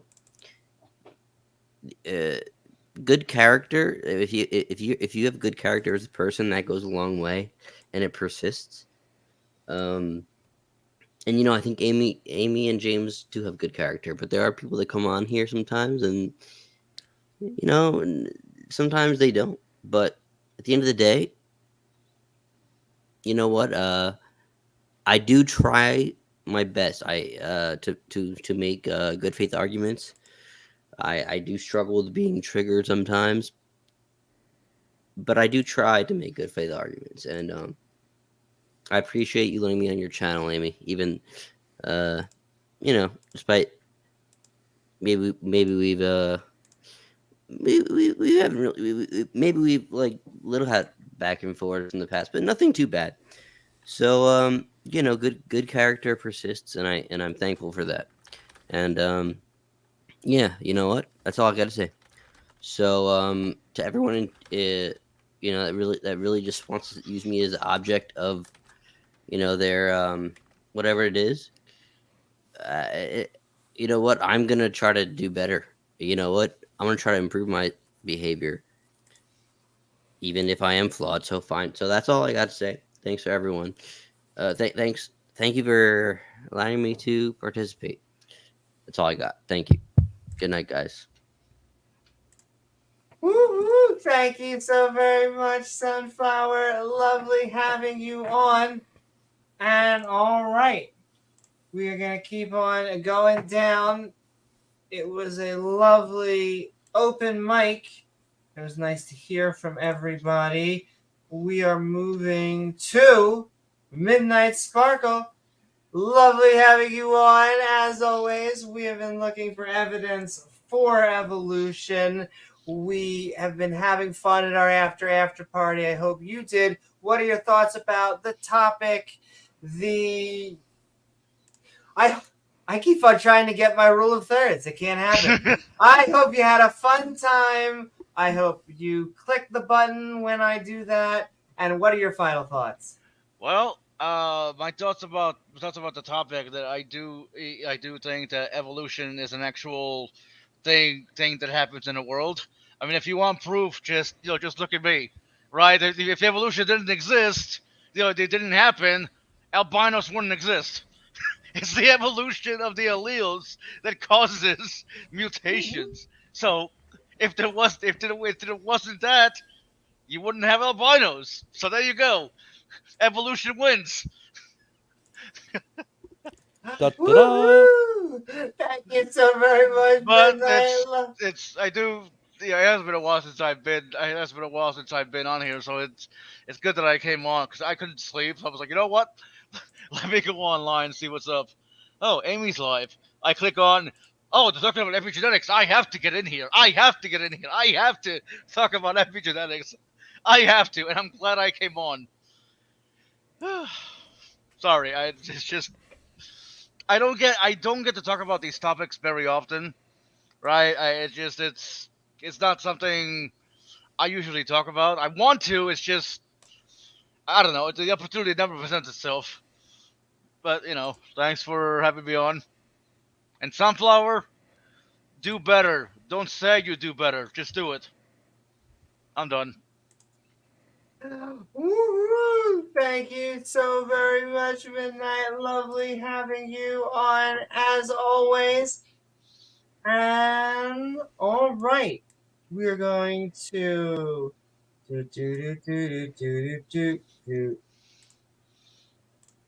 Purple. We have been Midnight Ranting on evidence for evolution. I hope you had a fantastic night tonight. Where can people find you, and what are your final thoughts? I had a good time. Always appreciate when you let me come on. A little disappointed that we were talking about evolution. I didn't get to talk about dinosaurs, but it happens. Yeah, I have my YouTube channel, Purple Rhymes with Orange.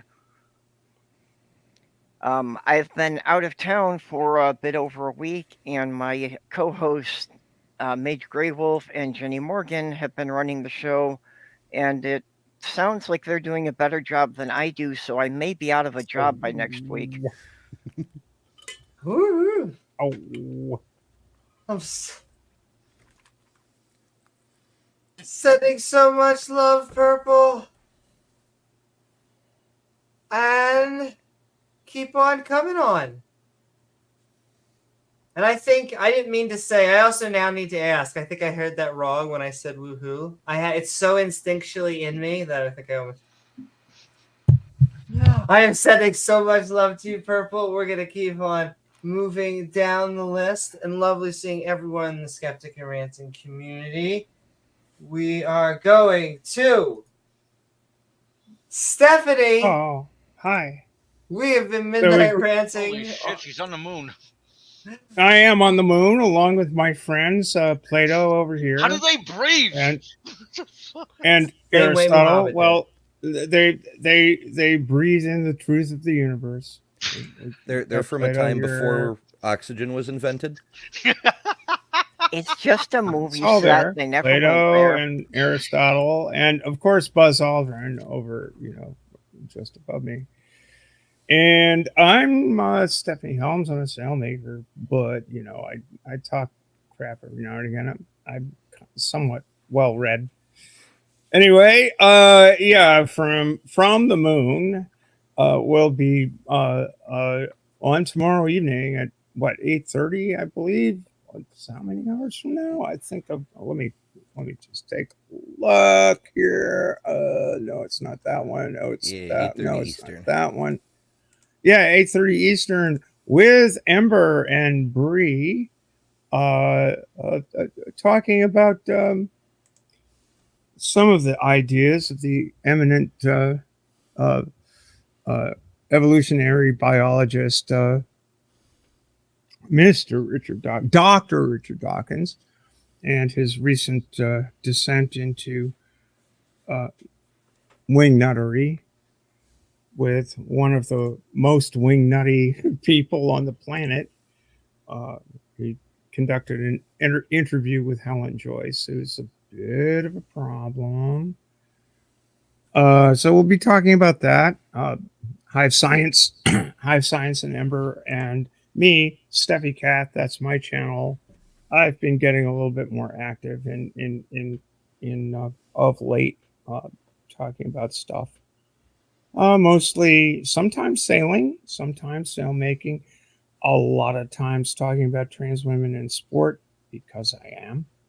And that's me. And I hope you will come over and check my channel out, like, subscribe, and all of that other stuff.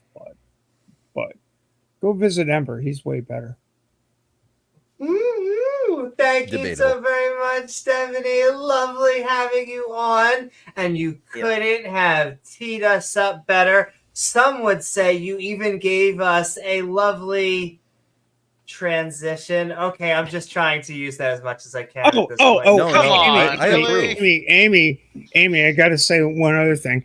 People are very, very curious. People are extremely curious. Like my sexuality? About the etiology of transsexualism. And I just want to let everybody know it's because of transpires. God damn it. If you get bitten by a transpire, you'll wind up on the moon. Who was it who said that? The other day somebody said... That was me. That was you that said you got bit by Amy Newman? Oh, no, that was Bree who said she got bit by Amy Newman. I wouldn't mind being bitten by Amy Newman. Come on, it sounds wonderful. And with that... Stephanie is also usually on Sunday nights with Maya and Dr. Tapiocaweasel. Yeah, oh fuck! I forgot to show that. Oh god damn it! And that's you can't remember everything. And on your channel, Purple. We do want to send a double helping of love to Dr. Tapiocaweasel for doing all the love and support that he did tonight. So we're sending that right back. You should be checking that out. You should be checking Stephanie on there. And we have been Midnight Ranting on Evidence for Evolution. It was lovely having you on, but what I want to know is where can people find you? I keep on wanting my final three. I even said it that time.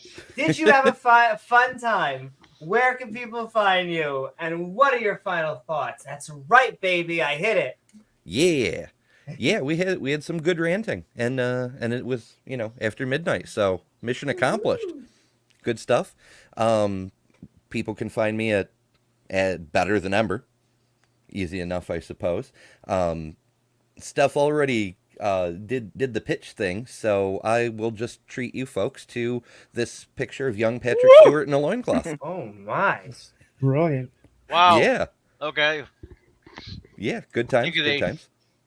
Absolutely. And once I turn off all the things... That was our word from our sponsors. Just putting that out there. There we go. Hey, okay. I figured I'd actually be on camera for side off. Final thoughts. We didn't... evolution just is. Like, nothing really addressed that in the whole conversation. I think we're still on good terms with that one. But yeah, come catch us tomorrow night and catch Steph on Sunday. I'm not sure if I'm having a Sunday show yet. I still don't have a guest confirmed. We'll figure it out, maybe. But definitely Bad Sign Sunday will be happening, and I'll be in the chat for that. If you do want to catch me on Sunday, we'll be on Aaron Ra's show. So that's always a fun time. Last week, we accidentally started a new meme, and if you don't know what a tapir's reproductive organs look like, definitely Google that because it's amazing. What the fuck? Tapir. Yes, there's a hand in a place where there shouldn't be a hand. It's crazy. Oh, wow. Is this something like the platypus's four-headed penis? Oh, I haven't heard about that. Oh, you'll have to check that one. Now I have some Googling to do. But yeah, or as they call it, just the right amount of penises. Extra goodies, yes. Well, the female does have They're 4 tubes just in it, extensive. so. But yes, go check out Ember on their website and their YouTube and on Aaron Ra's. And yeah, thank you so much. It's lovely having you on, Ember, and keep on coming on. Yeah, always good to hang out with you, Amy. Mm-hmm. And I just want to just very quickly say that there was a time, like it's got to be a decade, maybe even 2 decades old, where there was an episode of The Simpsons where I think Homer came out as trans or something, cross-dressing. I don't know what it was, but he was in, a fast food place, and he had ballooned up to massive proportions. And they're like, "I'm sorry, but we don't serve trans fats."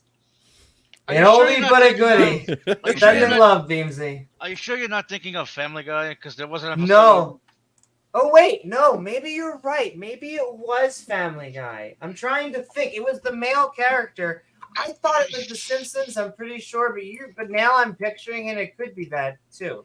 I have to find out. By the way, science. By the way, the link in the description for the debate actually links back to this stream. So you might want to fix that. What's that? The link. Oh my god! To the debate links to. Oh Jesus. Yeah. You can tell I was multitasking. Hold on 1 second though. I do have to fix that because I want to give Standing for Truth. He was a nice host. Oh, it was a Standing's channel. Jeez. It was. Well, Kent doesn't have. Well, he does have his own channel, but it has like 12 people. I got to show one more thing. On the 31st of August, I'm going to be on the Transatlantic Call-In program as a co-host with Arden. So hell yeah! Please do check that out.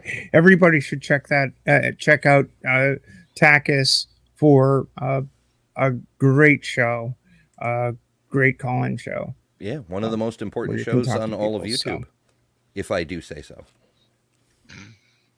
Woo-hoo! Go check all of that out. And I'm trying to find the video, and now I can't find it. It was one of them. I did Family Guy and Simpsons, and none of them's coming up. Anyway, sending so much love. That's also, weird. It's still not we don't bite anybody unless you're into that. Also, the I'm cat into is that. jumping up in the chair. She loves this. This is Spider Cat, by the way. Spider Cat does what Spider Cat. Spider Cat. Ceiling cat. That's what you should go for. Ceiling cat. Oh, Spider Black. She does. She jumps. She tries to get as far up as she can. Oh, and the other. I want a other cat. baby girls up there. You should. They're amazing. I love. I like cats, dogs. I love. You know them what? all. They are amazing, and a friend of mine sent me a video just to show how amazing they actually are. Because they are one of the most overpowered animals in the world. They can survive falls from up to like 50 stories. They land on their feet. 9 lives as well. I'm pretty sure. Yeah. They have amazing healing powers for people. They help. But there was this one woman that actually had breast cancer, and the cat just like meow and clawed on it. And she noticed like, oh shit, I have breast cancer, and this cat figured it out. Like they're I amazing. know there are also dogs that can stand. Who Yeah. is Darth? Oh, is that? But we're doing our outros though. All right, I'm gonna give you an intro outro, and then we're going to Pat and James, and then who's my coming in? meaningless. It is Bubbles, but this is like their new thing. Oh God, this is their new shtick. Oh, I'm late. Yeah. What's up, my bad. Bubbles? We are late. Well, we like to think of it as fashionably on time, but we have been Midnight Ranting on evidence for evolution. It would have been fun. I think, maybe either Sunflower or a few of our creationists may have had some backups. I don't want to actually link him in with creationists, but you know what I mean. But send in love, Bubbles. We've been Midnight Ranting on evidence for evolution. And what are your what a thoughts weird about the subject? picture. Like what? Thoughts on fuck the is this? debates? I think. Oh, that's right. The debate, the topic, or anything we've been talking about. Oh, I think. Well, it's can't. You just gotta pretty much. He just runs a script. I think you guys did good. Snap. I think. Thank you. That's high praise from you, because I always say you're not a fan of evolution, in my opinion, and so I'll take that. Well, come on, it's Ken. This is like the lowest of the bar here. Not quite the biggest, biggest apple out there. Unlike James Cameron, who raised the bar. No, I think you guys got him I think James got him when he had said like, well, you believe in microevolution. That's technically evolution. So basically you guys won by default. Woo! All right. Well, yeah. Thank you so much. We're going to have an entire podcast of nothing but Bubbles. You heard it here, because if we end now, just agreeing. Yeah, such a shame I got kicked out of the after show. Well, with an image like that, what do you expect? It's just as bad as me using. Well, never mind. I won't go into that. But what is this? You it's like What's a wrong with picture. my image?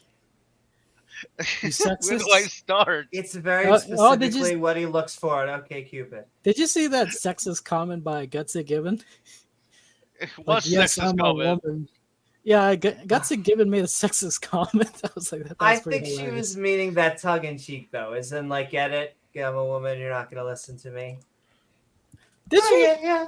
Maybe. Yeah, I think it was more tongue in cheek. Okay, I don't know. Amy, I hate to harp on this, but the link is still the same and it still links to this. Oh, no, I haven't been changing. I'll change it. You want me to change it while I'm live? Well, all right, never mind. That's my bad. Sorry. I thought you. I'll stop mentioning it. Don't stop. Actually, do stop believing. Well, Hold on to that feeling. if that picture is what you like, you need to check out Emma. It rather reminds me of her. Yeah, you know, now that you I don't know mention who Yeah, that is. yeah, there's a reason for that. Now that you mention I don't know who it, that is. Yeah. I don't know what you're talking about. Yes, Emma it Thorne. shares no resemblance. Not at all. Nah. None. Oh. Zero. Wow.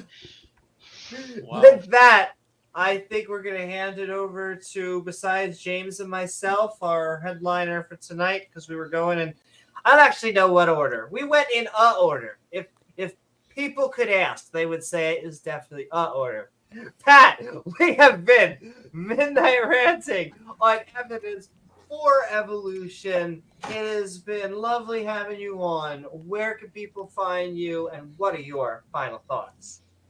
Well, you can find me wherever I happen to be. No, I really haven't been doing much with my own channel.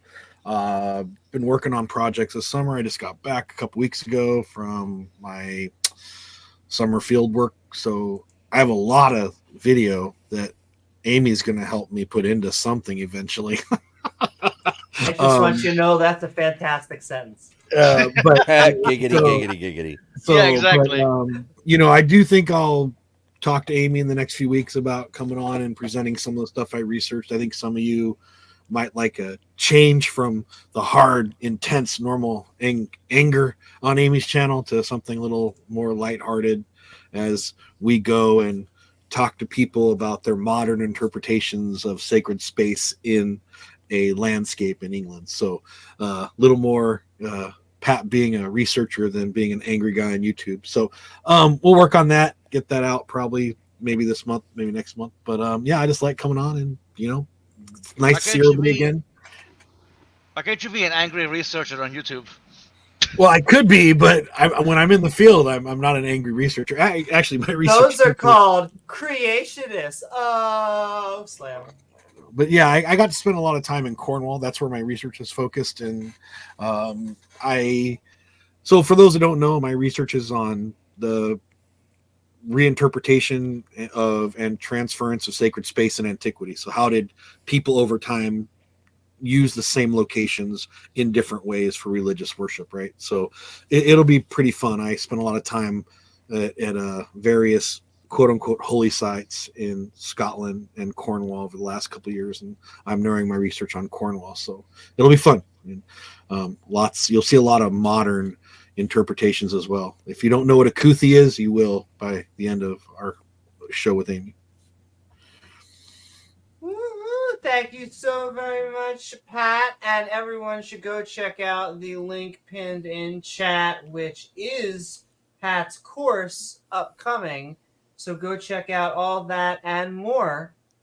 And with that, we are going to hand it over to the co-pilot. I think that the plane maybe it's been out of gas for 8 nights and 8 days. I forget what the miracle was.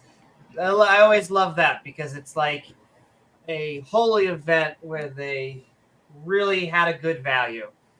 I'm not the first one to do that joke. TM, whoever created that joke. Anyway, sending love to James. We have been Midnight Ranting on evidence for evolution. We just had a debate with Ken Hoven. What are your final thoughts?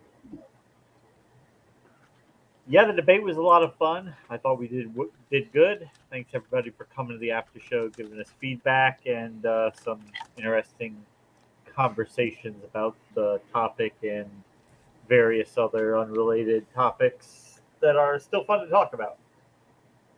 Thanks, guys. We'll see you later in the week. Woo-hoo! Thank you so very much, James. And everyone should now be able to check out our debate. I'm going to test it because it's kind of like Did you mirror it? Programmer in me.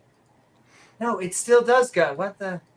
See, USB, ladies and gentlemen. This is why you check stuff. Yeah, I don't think it's liking when I'm trying to change it. Well, no, I'm just trying to link it back to Standing's channel for the debate, just like I link for MDD. I always feel like a lot of times when he puts up the after show link, I feel like it's just nice. Though it's the StreamYard link is not like it. StreamYard Central or whatever. I'm trying to see if Amy, when you change things in the description, YouTube may not accept it until after the stream ends, and it'll change the description after it processes the stream. Okay. Yeah. Well, it's up there, and people. Wow, that's annoying as hell. Yep. The way it goes. It wasn't. Wow, it didn't used to be like that. Well, it's also not only that, but it's in chat right there. Yeah. Boom. Well, I've run into There that you because go. on my streams, I'm constantly, trying to update the description while. Why is it linking still to? This is fucking crazy. You posted the link in chat to Standings, Hold on. but it's still linking to yours. No, hold on. What the fuck? I don't know about you guys. I just clicked on the link and went straight to Pornhub. Try this one more time. One time, final time. Or OF, one of the two. Okay, there we go. There we go. There we go. Woo. Listen, let me tell you. Third time's the stream. It's like a USB. Hey, look, hot singles near me. Let me just click this. It's got to be a trusted website. Absolutely. Of course it is. Listen, Pat. What you're into, you're into. I can't blame what I like. What are we talking about? Yeah, I I loved when it kept giving me those things of. Wait, all these links go right to Kent Hoven's website. What's going on? I know.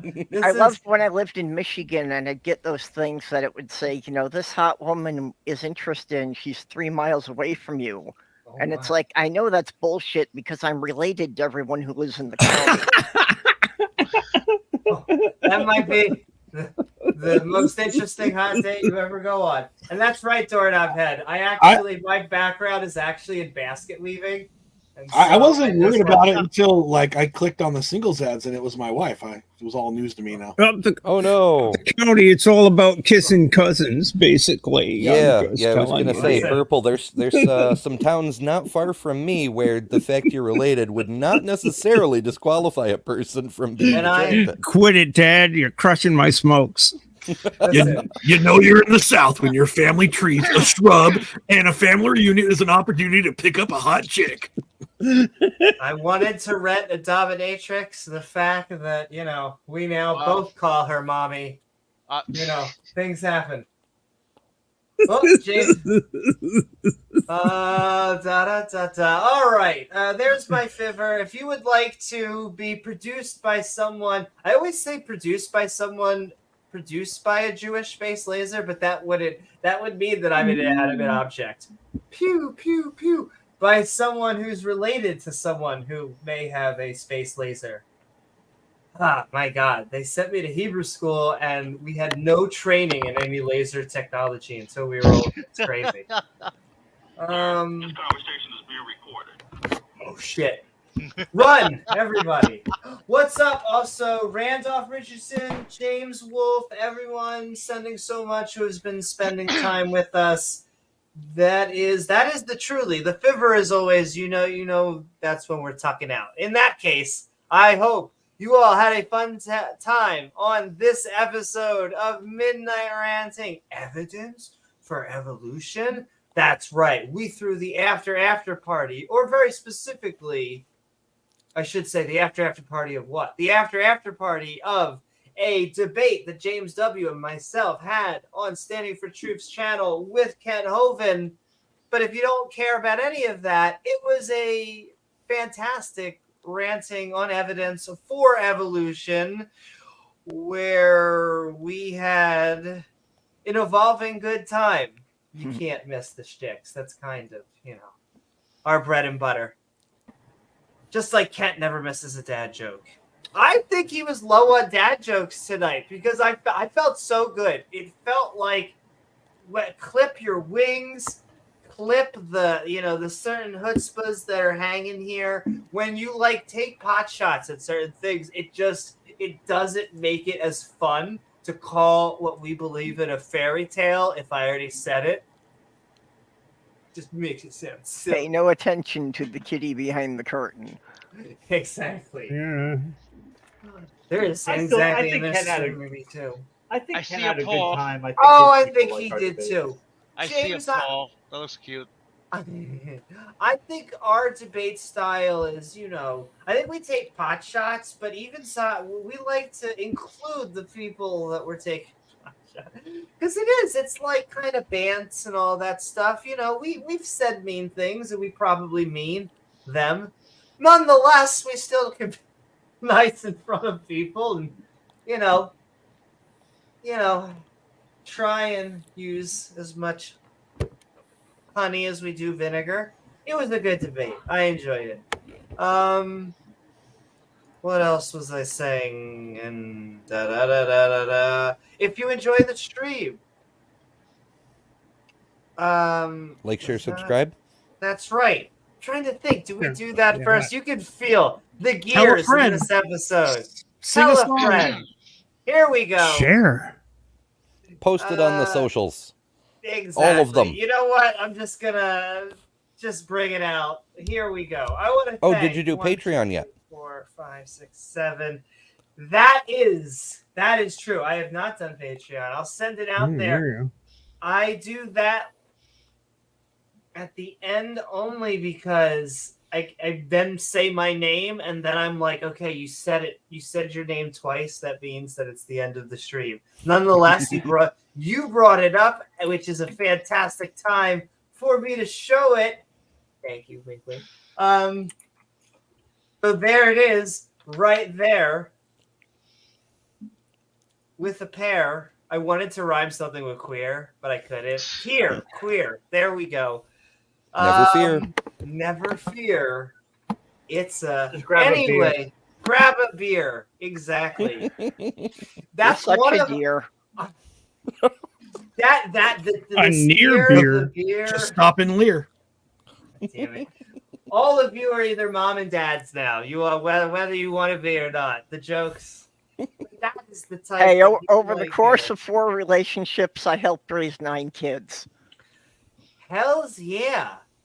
I will say that it was my niece's birthday over whatever, and behind us there was a family where it was 5 children, and like my brother said, you could kind of tell that it was back to back, and just the parents, they were just like, we don't even know what the sound of silence, bringing up the Disturbed concert, I'm pretty sure that they were this close to chugging Vicodin, one of those. Yeah.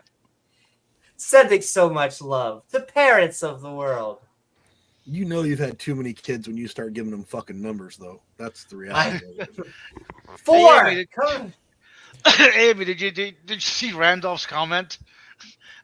Remember Gavin? No. Oh, not only do I remember Gavin No Pants Randolph, we have a very specific heartwarming tradition because Gavin lost his pants along with Iron. Damn. Yeah. Apparently he's called it albino. Albino. That's insulting to me. He's being called an albino. Fuck that. But apparently there's now 2 pantsless, apologists, and we like to think that both Iron Horse, the flat earther, and Gavin, the creationist that got thrown off of Praise's channel. That's a funny accomplishment. 2 icons of Christianity. 2 icons. Of the 3 people on the moon with me, you will notice that the ancient Greek philosophers are the ones without pants. Hey, Jesus never wore pants. That's true. And You so are a toga. Gavin and Iron are very specifically below the desk at all time. You can think of them as like interns. They do a lot of the, I don't know if it's the leg work or the mouth work, but we keep them busy. Jesus. Yes, I do want to thank, we didn't thank everybody. I do want to thank, I hear Peter in the back of my head. Ding, ding, ding. I do want to thank my co-host, James W., along with our guests, Doc, Sunflower, Ember, Purple, Beamsy, Stephanie, Midnight, Pat, and Bubbles. Woo! And if I missed you, I'm sending so much love to you. I think I got everyone. You, like I said, my brain is running. I don't even have my coffee mug. You know, it's running on coffee. Amy, you never asked me where people can find me. Where can people find you? Well, my YouTube channel is a bit long. I do have to find out where to shorten it. But my channel is Athena's Goddess of Wisdom in Warfare. I know it's a bit long, but wow. It's rememberable though. It's not bad. Did that spring out of the head of Zeus? Yes. Okay. Very nice. Very nice. Fair enough. I'm not sure I'd have to count letters. Is yours longer or mine? Right. Oh my God. Gibbon was talking about equations, and Donnie was like saying that he was he has some sort of equation, and he was like, but it's super long. And Gutsick was like, oh, I bet it is. And I just wanted to be like, listen, it's like not a taper's size. dick. It's not the size of the equation, it's how you use it, okay? Yeah, I remember that. I was Size like, matters. Yeah, I think that's just That's true. Rachel no would tell equation. you. Size definitely matters. I think that's just a bluff on behalf of standing for truth. There's no You equation. think so? Yeah, Well, I'm I sure will that's a say bluff. that is what we imagine ultimated. We think that he has a goal that once he adds the entire dictionary, everyone will convert to Christianity. Not until that time. I know. Well, remember, he's still only on premise 1. / I don't know how he's convincing himself at this point, because there's some very smart people there. I don't know how they can convince themselves. For example, Redefined, while he only wants to stick to the topic of morality, he's not dumb. He sees what's wrong. He got feisty. It was very interesting. He seemed to want to kind of be nice to me, but I could tell that he was used to. I don't know what it is about being a precept. I don't know if he is a precept because we talked to a precept the other day, and he was I think like, that's just "We're not him a being precept." conservative. I think that's just his Oh, conservative maybe. side. That may be true also. But okay, I'm trying to think. Was that the... Oh, now we do. We got to the follow. As well as we're sending love to all the people in chat. Mwah. Our awesome mods who make the stream so great. And lovely viewers like you who make this channel even possible. If you enjoy the show, please don't forget to share, especially like Sunny and share, especially if you're in the debate community. Like on YouTube at youtube.com/Amy Newman, though most likely you're here and that would be redundant. Nonetheless, hi. And thumbs up, it helps us go in the algorithm. And then YouTube is like, okay, you're not saying 7-Eleven was a part-time job. We'll actually put ads on your... Amy. Yes. Sonny didn't look at the trees. And did you know that you should just be looking at the trees? Thank you for once again another evolutionary trees. You're talking about the evolutionary tree. It's all lines. No, I'm talking about the actual trees. If you're skiing down the slope, Oh, look at the trees. Oh, there's a meme called "Look at the Trees." I think that was by. By the way, guy. Yes. By the way, albinism proves evolution. What? I said albinism proves evolution. Albinism is a disease. How does a disease prove evolution? Well, okay, thank you for calling me diseased. Sucks to be We you. better bail out before this plane crashes. We can go for another 7 hours. Don't forget the Discord. Yeah. That's right. We will send that Discord into the Linkosphere. There are many fantastic ways that you can support the channel. We want to send love to everyone who sent a super chat that helps support the community, including just all of the love. Oh, they start DiscipleDay and Big Bad Mama and everyone out there, as well as anyone who leaves a super thanks once the stream is done. We also have our evolving badge system. You can head over there with our Discord link as well, which is now sent out there. So hit that big old join button to become a membership of the Skeptic and Ranting community, or join the Discord and get our evolving badge system with our membership. It's now I'm crossing paths. I'm like doing Discord and channel, but I can't help it. But yeah, it's actually been growing. Triple thank you to Dr. Tapiocaweasel for all the memberships. Woohoo! Woohoo! Michael Van de Graaff, the best guy since his grandfather with the Van de Graaff generator. Hey, listen, if your hair ever stands on end, see Michael. Ask him for an explanation. And if it lasts longer than 4 hours, consult your doctor. What Call were we your talking physician. about? That's right. Call a physicist. Our fantastic channel members. Oh, the last way. This is it, folks. This is the that type of shot that they say in the after shows. But feel free to support the channel and unlock some unique perks. It helps us. It keeps the light on. We're trying to hit a new benchmark so we can unleash all new fun shows, as well as our Patreon-a-thon at patreon.com/Amy Newman. I am Amy Newman, and we, all of us here, will see you all on the next episode of Skeptic Ball Z. Good night, y'all.